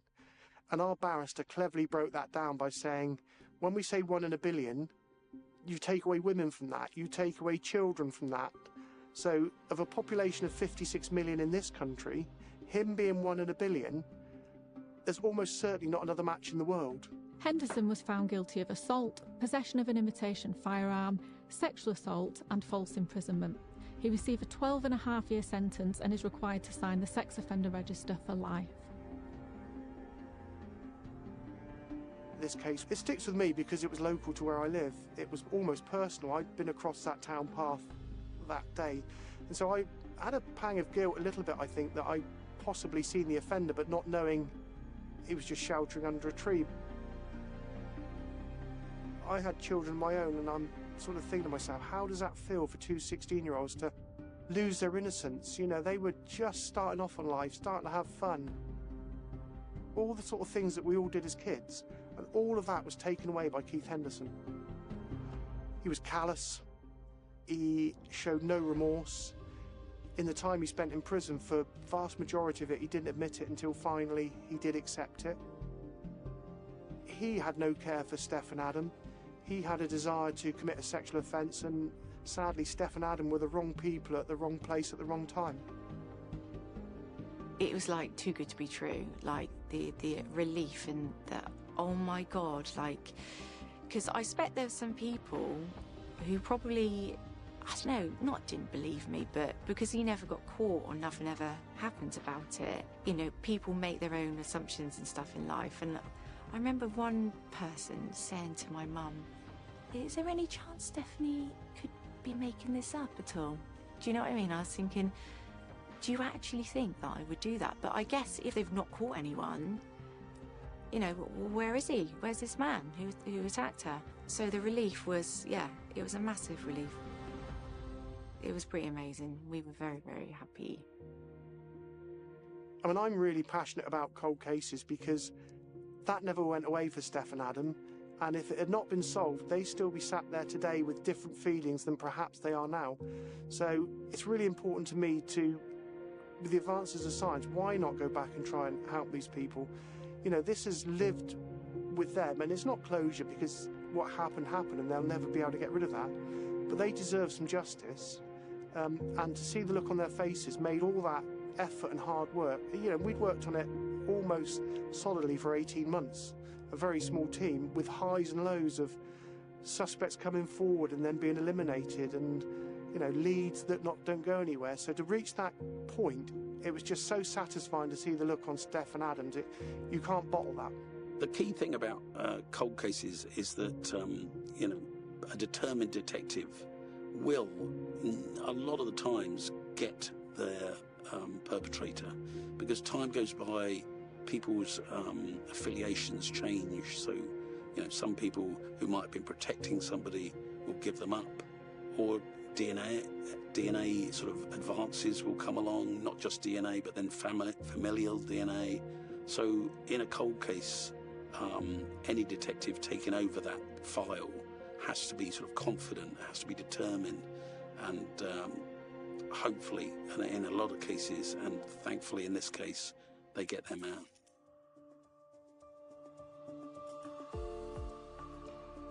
Without familial DNA, I'm not convinced this case would have ever been solved. It would really have just relied on Keith Henderson slipping up somewhere, committing anything minor, probably a drink driving offence or something similar, or a domestic incident, and being swabbed, and then the hit coming through. But without that, he'd gone 10 or 12 years with that not happening. So without familial DNA and a reinvestigation, I'm fairly certain that this case would never have been solved. My experience with the police, especially with Sean, he was an amazing man. He didn't stop, and he never gave up on me and Adam. And when he got caught and when it went to trial, after he got found guilty, he turned around and he had tears in his eyes, that you could see how much it really, really meant to him. It was amazing, amazing police work. Amazing police work.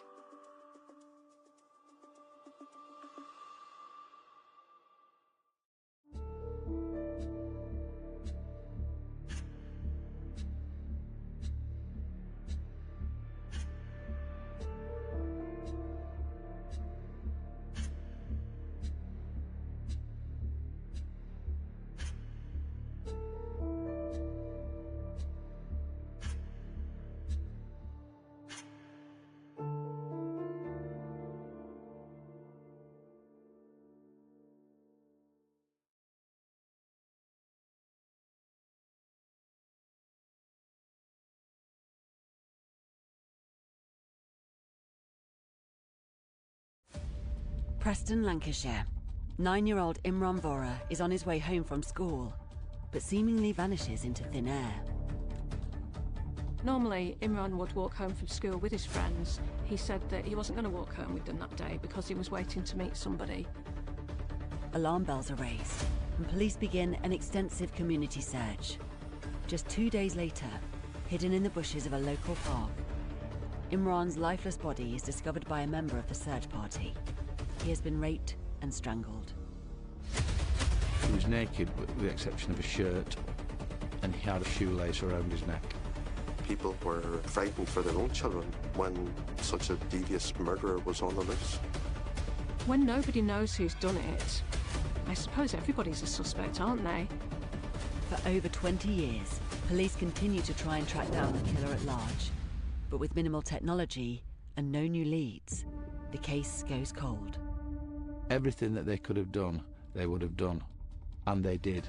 It would have seemed that the investigation had exhausted itself at that point. Imran's murder had never been solved, but it had never been forgotten. The police will always keep a case open, especially something as serious as this. One day, somebody's going to put a foot wrong, somebody's going to put a foot out of line, and one day, they're going to have the answers that they've been looking for so many years.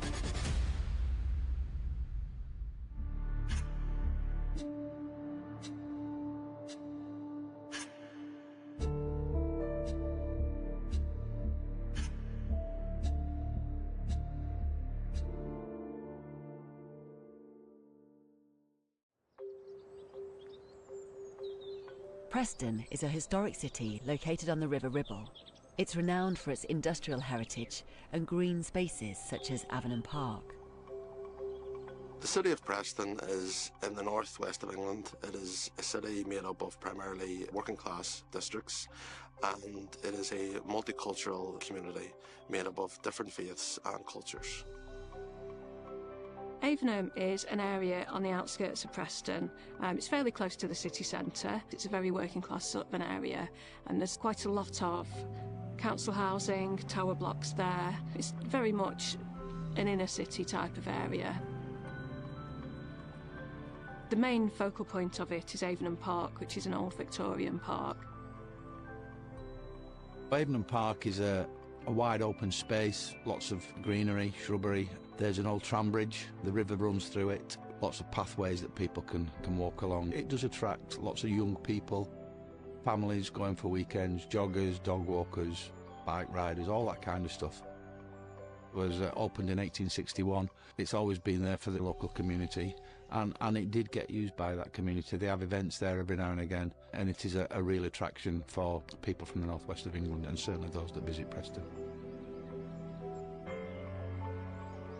It's a diverse community. There's a significant Asian community there, the white community, the Muslim community. There's a significant Afro-Caribbean community in Preston as well. Close-knit community, people get on, help each other. Average crime rate, nothing special at all.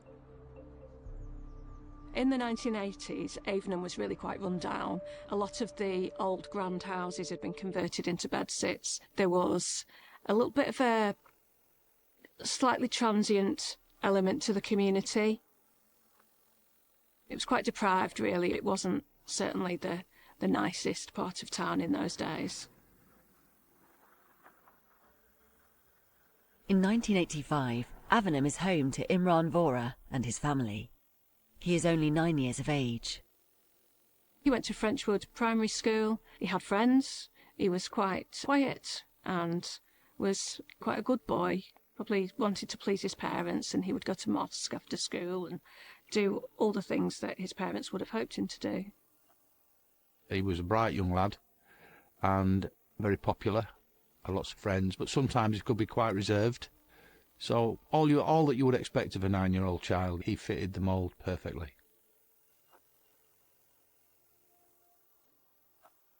July 1985. It is an ordinary Thursday in school for Imran and his classmates. The bell rang at 3:15. Imran left class with his friends, as he normally would, and he stopped behind to play marbles with a couple of the other children. Now, normally, Imran would walk home from school with his friends, but on this particular day, he said that he wasn't going to walk home with them that day because he was waiting to meet somebody, and he stayed back by himself.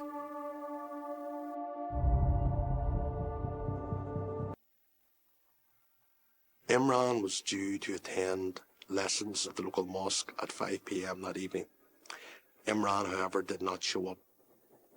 When he didn't arrive at the mosque, alarm bells were raised because that's something that he traditionally did. That was a place that he went to worship. By 9 p.m. that night, his family had understandably started to panic, because it's one thing Imran not attending his lessons at the local mosque. It's another when he isn't coming home at all.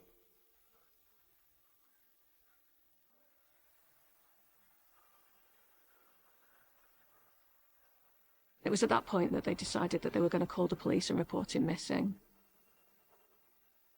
Imran's parents report his disappearance to Lancashire Police, who quickly launch a missing persons case for the missing child. A child going missing is always a real high priority for the police, so if they receive a call at 9 o'clock at night that there's a child who's not been seen since the end of school, they're going to be straight on it. They're going to be having people out there looking for this little boy. When the report came in from Imran's parents, police will make a missing persons file, and they will start to make inquiries within the locality. So they will look at house-to-house inquiries, they will look at visiting Imran's friends, family, associates, and even his parents' family, and see if they'd seen him or... They're probably hoping that he was with a friend and he just lost track of time, something like that. The police would have taken this seriously because it's a 9-year-old boy gone missing from home completely unexpectedly.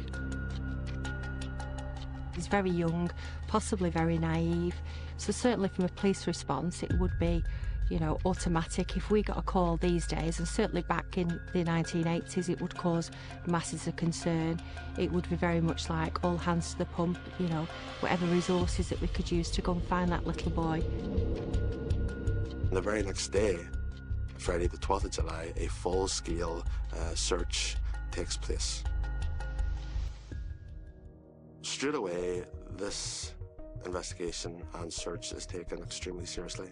You have a huge army of volunteers, of people belonging to Imran's family, his friends, people just belonging to the general public and the local community who assist the police, not only in their inquiries, but in searching for Imran. police immediately start to do house-to-house inquiries. They start asking people if they had seen Imran, if they knew Imran. They went around the Avenham and other areas of Preston in police cars with loudspeakers, making appeals both in English and in the Urdu language for the local Asian community. Police were taking this very seriously, and they were doing everything they could to try and find the child. Given the fact that Avenham Park was so close, that would be a natural point to search. They would have been looking to search all the footpaths and the shrubbery on either side. They'd have considered looking in the river, underwater search units. They still had them in the 80s. And they would have been putting together a search plan, so there's no stone unturned.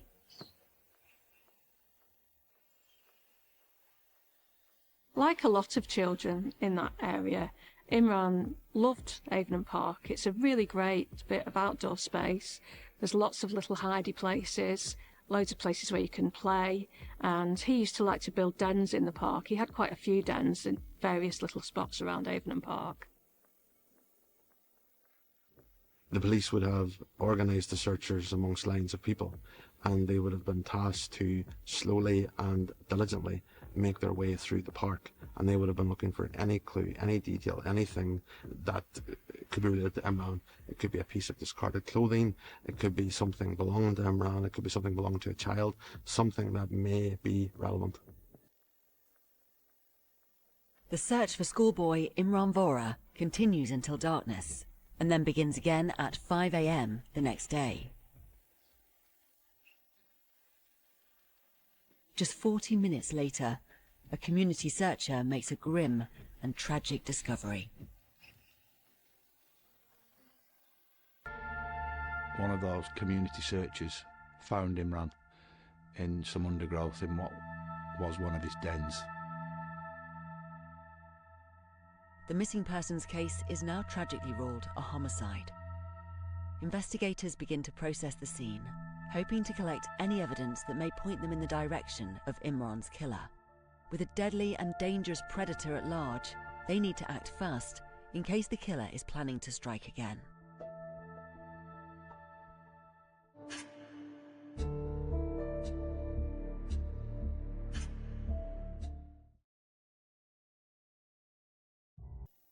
Saturday, the 13th of July, 1985. After nearly 2 days of searching for missing 9-year-old schoolboy Imran Vora, his body is found hidden in the bushes of Avenham Park. Investigators have ruled this case as a homicide, and the team begin to secure the scene. When that person found Imran, essentially everything would stop. The search would stop.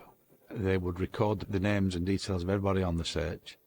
They certainly would have taken statements from the people that found him or the person that found him. And that scene would then have been locked down completely. They'd have had cordon tape around a wide area to make sure that they could maximise their search efforts. Imran was found by a member of the community, and the shock that that person must have felt is just heartbreaking. It's to want to go and to want to support a search like that is one thing, but everybody that goes into something like that is going to be hoping that they're not going to make a discovery like what that person did that day. When they found Imran, he was naked with the exception of a shirt, and he had what appeared to be a shoelace around his neck. There was signs that he'd been sexually assaulted and he'd been killed, and his trousers were tied to a tree nearby. Perhaps it was left there by the offender so that someone would see it and find the body sooner. Police immediately swing into action, and they close and cordon off the entire of Avenham Park, and they go through it doing a fingertip search leading to the area where Imran is found dead. They're looking for any kind of forensic clues that may assist them in their investigation. Imran's body is now considered to be crucial evidence in itself, and a post-mortem is carried out as soon as possible. When a post-mortem occurs, it's carried out by a Home Office pathologist. They are highly skilled in understanding the anatomy. They are highly trained in identifying causes of death. They will do an external examination of the victim, then they will do an internal examination of the victim, and they will take samples from different parts of the body. They did find a sample of semen on Imran. DNA in 1985 was very much in its infancy. It was very much in the initial beginning stages.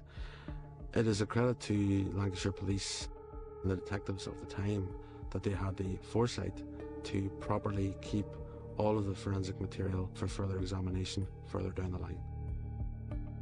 The cause of death was asphyxiation. What they found was that he'd actually been strangled with his shoelaces. Now that the autopsy is complete and the cause of death has been determined, police take a more in-depth look at the evidence collected at the crime scene.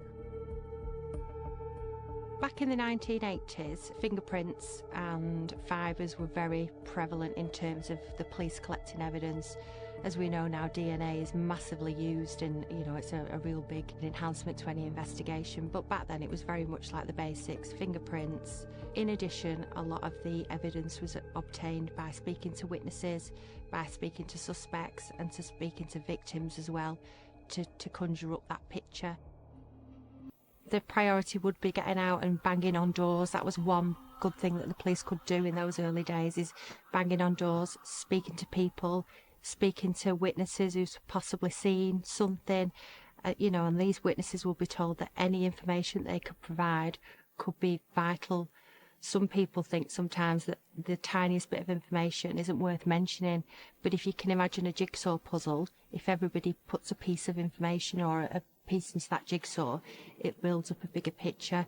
So very much within the early days, certainly the early couple of days, police would have been banging on as many doors as they can, speaking to people as witnesses, but also trying to see if anybody's a suspect or if there's anybody that they are slightly concerned about that would kind of, raise suspicions, or anybody's been acting suspiciously in that area at that time. When you get all of these accounts from people, what's common is you put a timeline together and you work through the timeline. It gives you a sequence of events as the day unfolds, and that is really commonplace in investigations. In 1980, it would have been harder at times to corroborate that because there wasn't the CCTV, there wasn't the cameras, there wasn't the stuff that we have an abundance of these days. So the senior investigating officer and his team, they would have been looking at all of these sightings, putting them together, trying to work out the sequence of events, and they would have treated some of them with caution because people want to give you information with the best intentions, and it might not be accurate, but it is always better that people do talk to you, and as a police officer you listen to them. To start piecing together the timeline of Imran's movements on Thursday 11th of July, the day he disappeared, investigators look to seek out any information they can about the person he was due to meet after school that afternoon. At 3:30 p.m, a friend of Imran asks him if he's ready to go home. Imran stands outside the school gate and replies that no, he's going to hang around for a bit because he's waiting for someone. But he doesn't say who that someone is. The child saying he was staying back to meet somebody, you would naturally ask who that somebody was. I know nowadays, if a child of that age was expecting somebody different to collect them from school, the school would want to know and would want to have been told by the parents that this person had been approved, but times have changed. Shortly after this, a female school friend of Imran's sees him standing outside the school gate, and she describes a tall Asian male with dark hair shouting over to Imran as if he knew him. This man was described as being in his 20s, between 5'10" and 6 foot tall, and the schoolgirl thought she saw Imran and the man walk away together. About 4 p.m, somebody reported that they'd seen a little boy on Avenham Lane who was crying, and they described the coat that he was wearing. They said it was a brown and beige anorak with a red stripe on it, which is the same as the coat that Imran was wearing on the day they went missing. Police thought that this was someone who Imran knew. It was someone that Imran had some sort of prior relationship with, so they were clearly keen to trace and eliminate, or else bring further into the inquiry, this particular individual.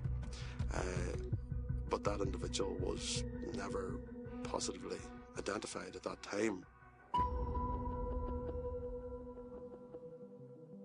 Later at 4:15 p.m, further along Avenham Lane, a passing motorist saw a boy who matched Imran's description walking along with a scruffy man described as being in his 40s.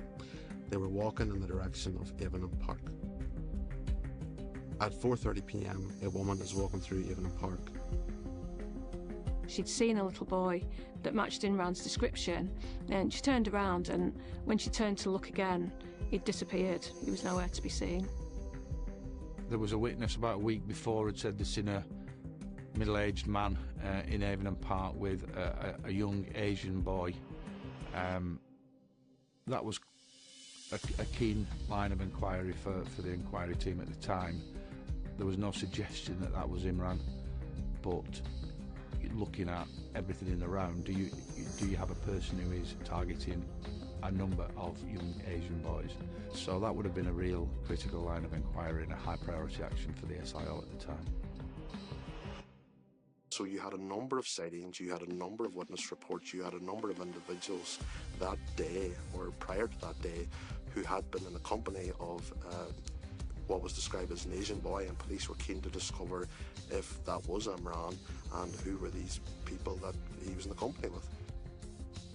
Some sex offenders engage in what I would call psychological coercion. What that means is grooming. They get the trust of the child in some way, they then persist with that, they've gained the trust, and then they begin to offend, and they may build it up slowly from lower level sexual offending to more extreme offending. The fact that Imran was found dead in his own den, somewhere he'd played, somewhere he felt safe, suggests that what may have been happening there is psychological grooming, manipulation, getting Imran to trust him so that he might go somewhere private with him.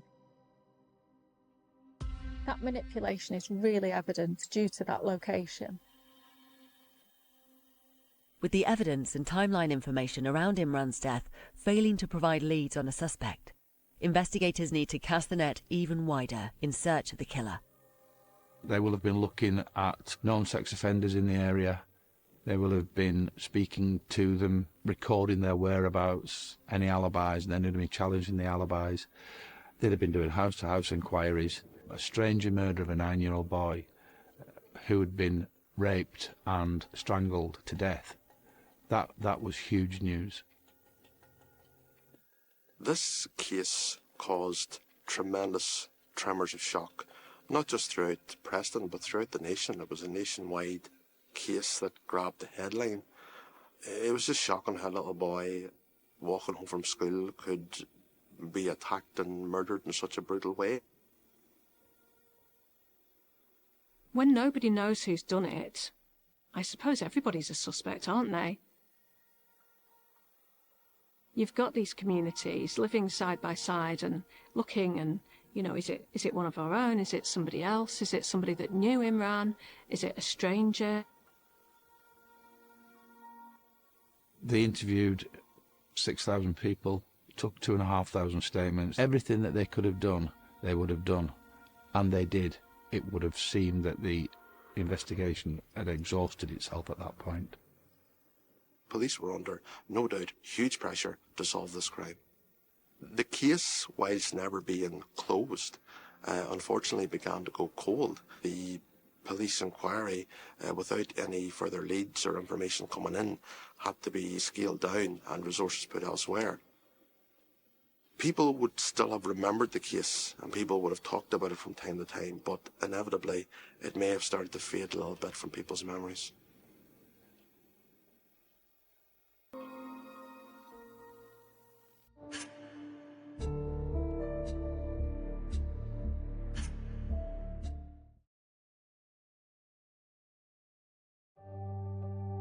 In Lancashire, England, July 1985, the body of 9-year-old Imran Vora is found hidden in the local park.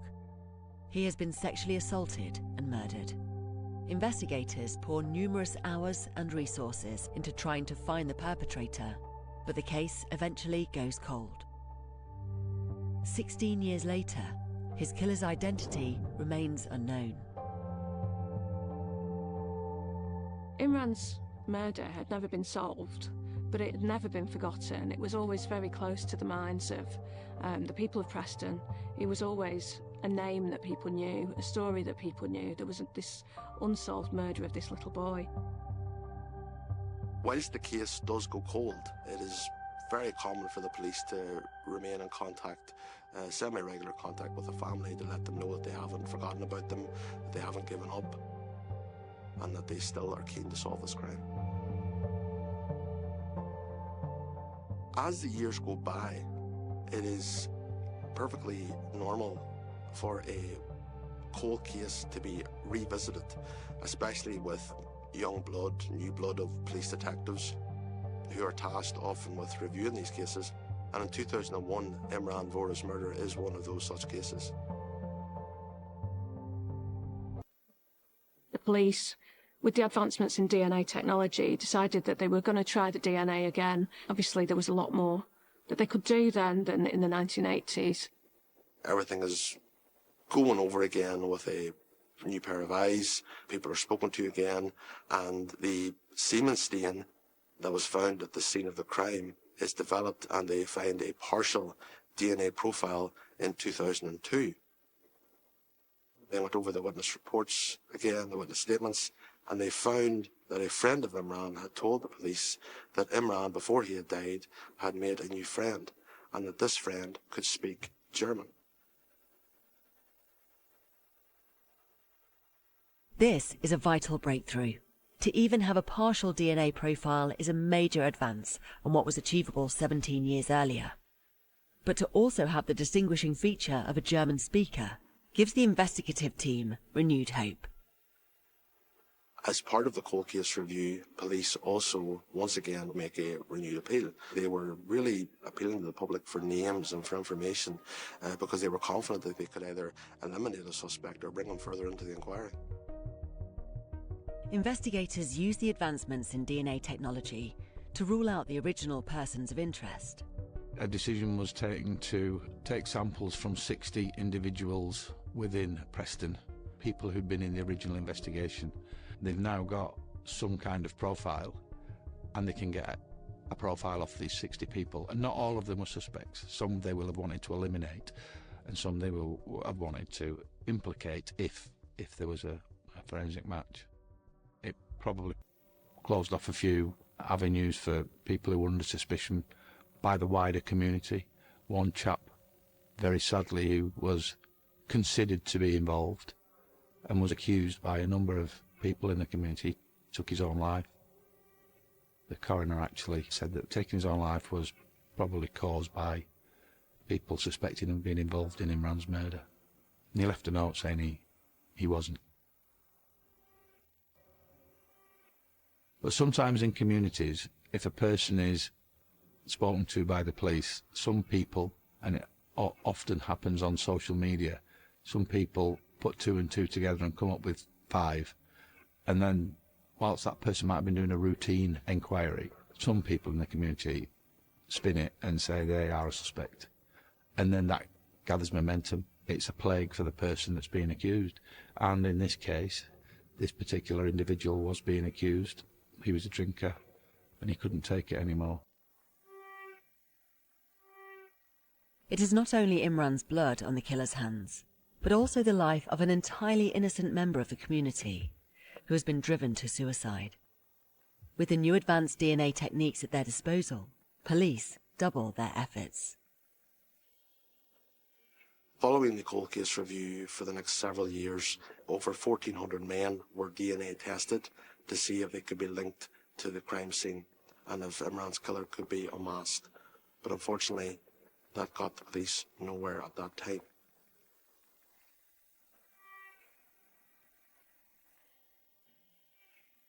DNA profiling continues to progress, and in 2009, Detective Sergeant Jeff Hurst and his team have a major breakthrough. In 2009, I had been given responsibility for a cold case team in the Lancashire Constabulary, and it was fairly new. There'd been another DI before me who'd had it for a period of time.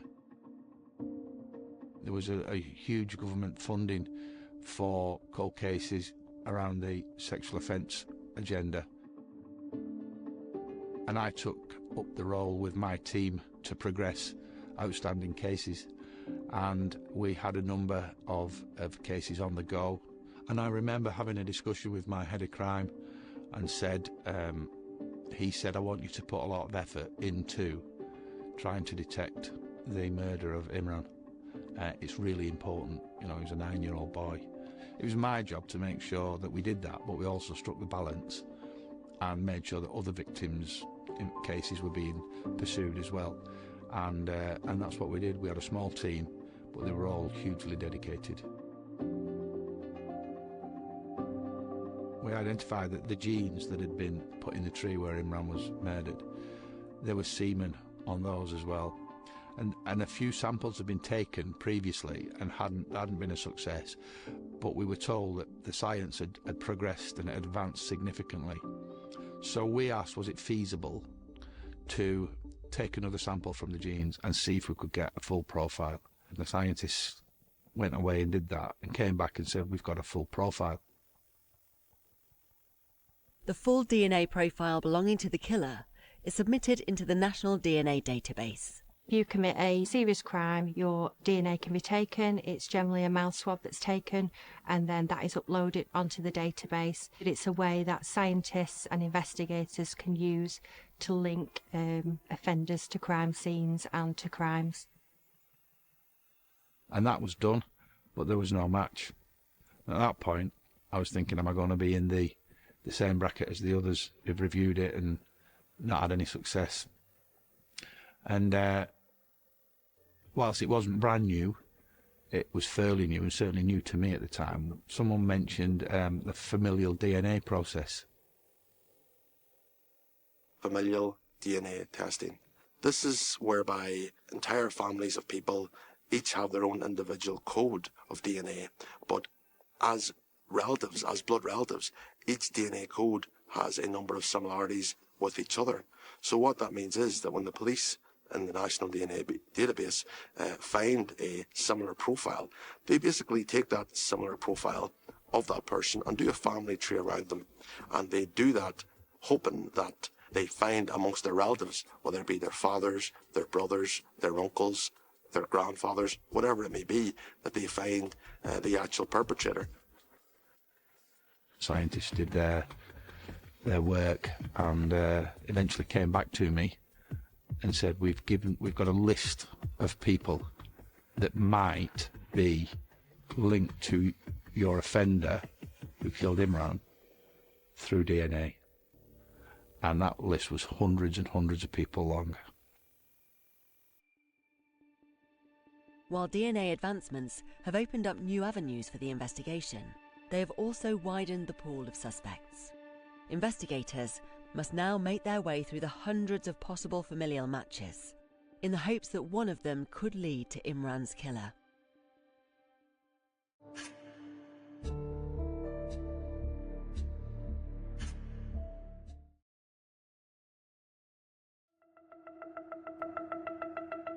Preston, Lancashire.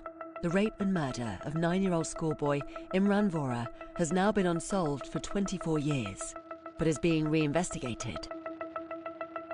Thanks to advancements in DNA technology, investigators are hoping to find a familial match to the DNA found at the crime scene, but they have hundreds of possible new leads to work through.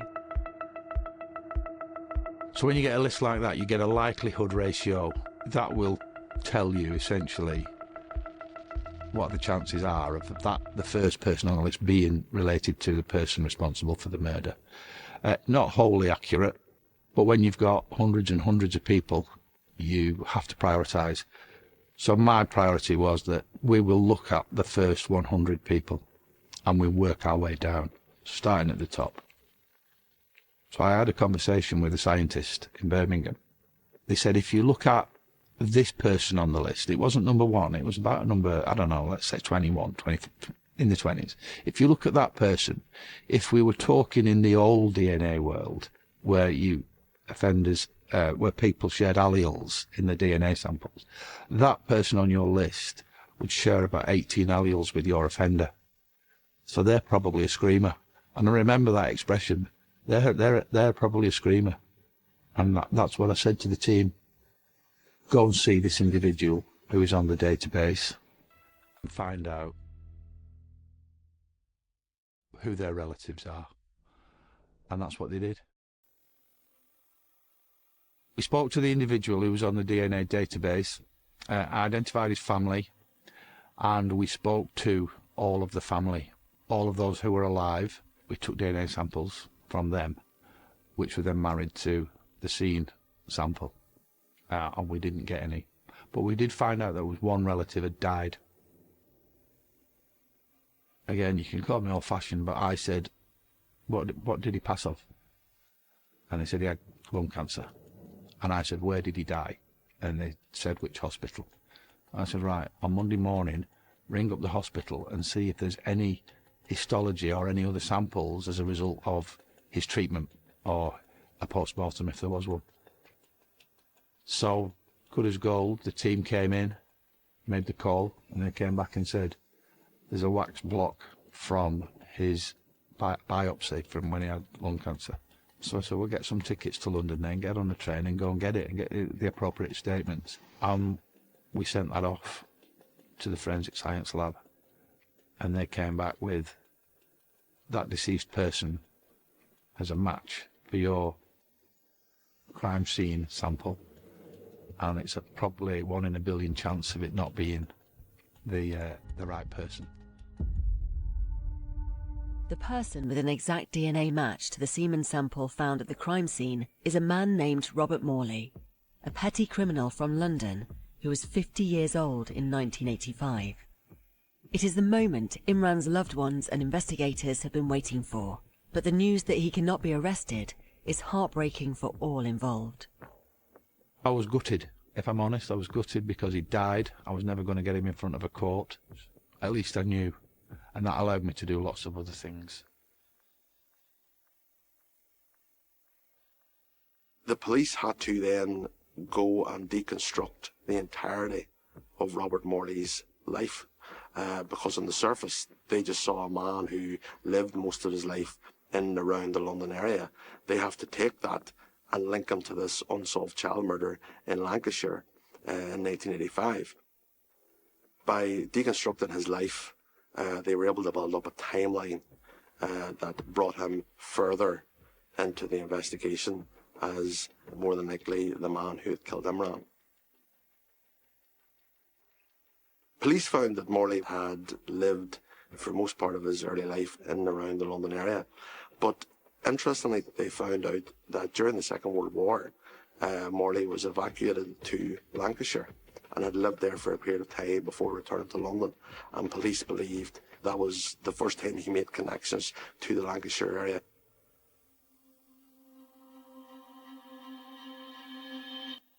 In 1955, Morley had joined the army and was stationed to Germany, and whilst in Germany he married a German woman who taught him how to speak German.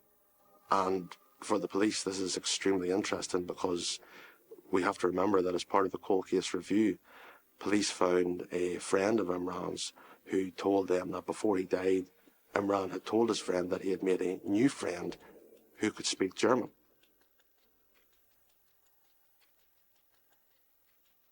As police dig deeper into Morley's background, they find other indications that he was capable of such a horrific crime. When the police looked into Morley's history, they found significant things. They found that he'd committed indecent assault when he was aged just 14, and he had a significant history of dishonesty, burglaries, and so on. Early onset sexual offending for me is really concerning. So while some young people desist, they can be supported and they might have protective factors that lead them out of a life of crime and further sexual offending. For others, this can be a sign of something serious, something really chronic. In his case, police spoke to women who'd been involved in his life, and they described him as aggressive and sexually aggressive, showing that his sexual aggression wasn't limited to children, it was there in his adult relationships as well. Would disappear for weeks on end and nobody knew where he was. No one ever found out where he was during these periods of time. This might be some sort of transient lifestyle, going somewhere without a plan, moving from place to place just to see what happens. This is indicative of impulsivity. Some sex offenders might kill their victim to simply get away with the crime, so that the victim can't tell. But the signs that he was strangled with his shoelaces suggest that there might have been more to it. Perhaps that was part of the satisfaction that he was gaining from the sexual assault and from the violence as a whole. The fact that this might have occurred in the day, when people were around, there was a high risk of getting caught, shows extreme risk-taking on the part of Morley. He wanted to have his own needs met without any concern for getting caught or any concern for other people. By the time he left the army, he was 30 years old, but his life was really looking quite chaotic. He had 7 children, his marriage was falling apart, his career now was behind him. He had to make a fresh start, and he decided to come back to the place that he'd had a happy few years as a child. He decided to return to Lancashire and come back to Preston. He set up home in one of the high-rise flats that's by the side of Avon Park, really. He was just sitting alone in that flat, just drinking and watching the kids come and go and watching the world go by. You've got a really good view from up there. I think when you look at his timeline, when you look at what we know he has done and what he is capable of, and we know that there were periods of time where he went missing, where nobody knew where he was and what he was doing, I think there is a high chance that other children may have suffered at this man's hands.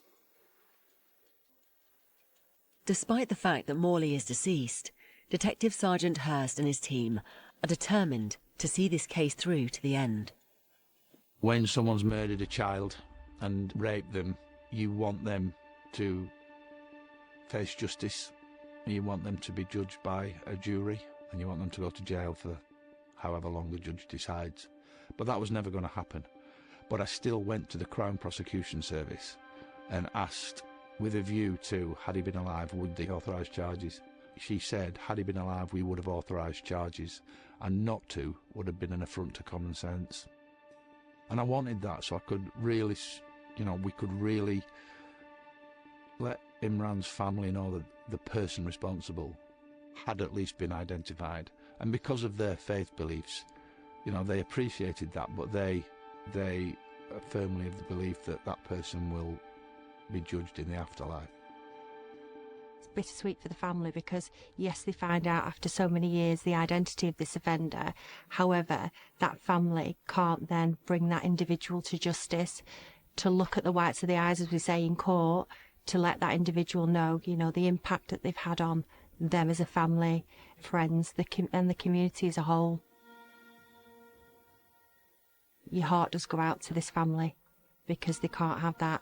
When we talk about that closure, there is no closure there. He clearly is a man who doesn't feel the normal range of human emotions that most people do.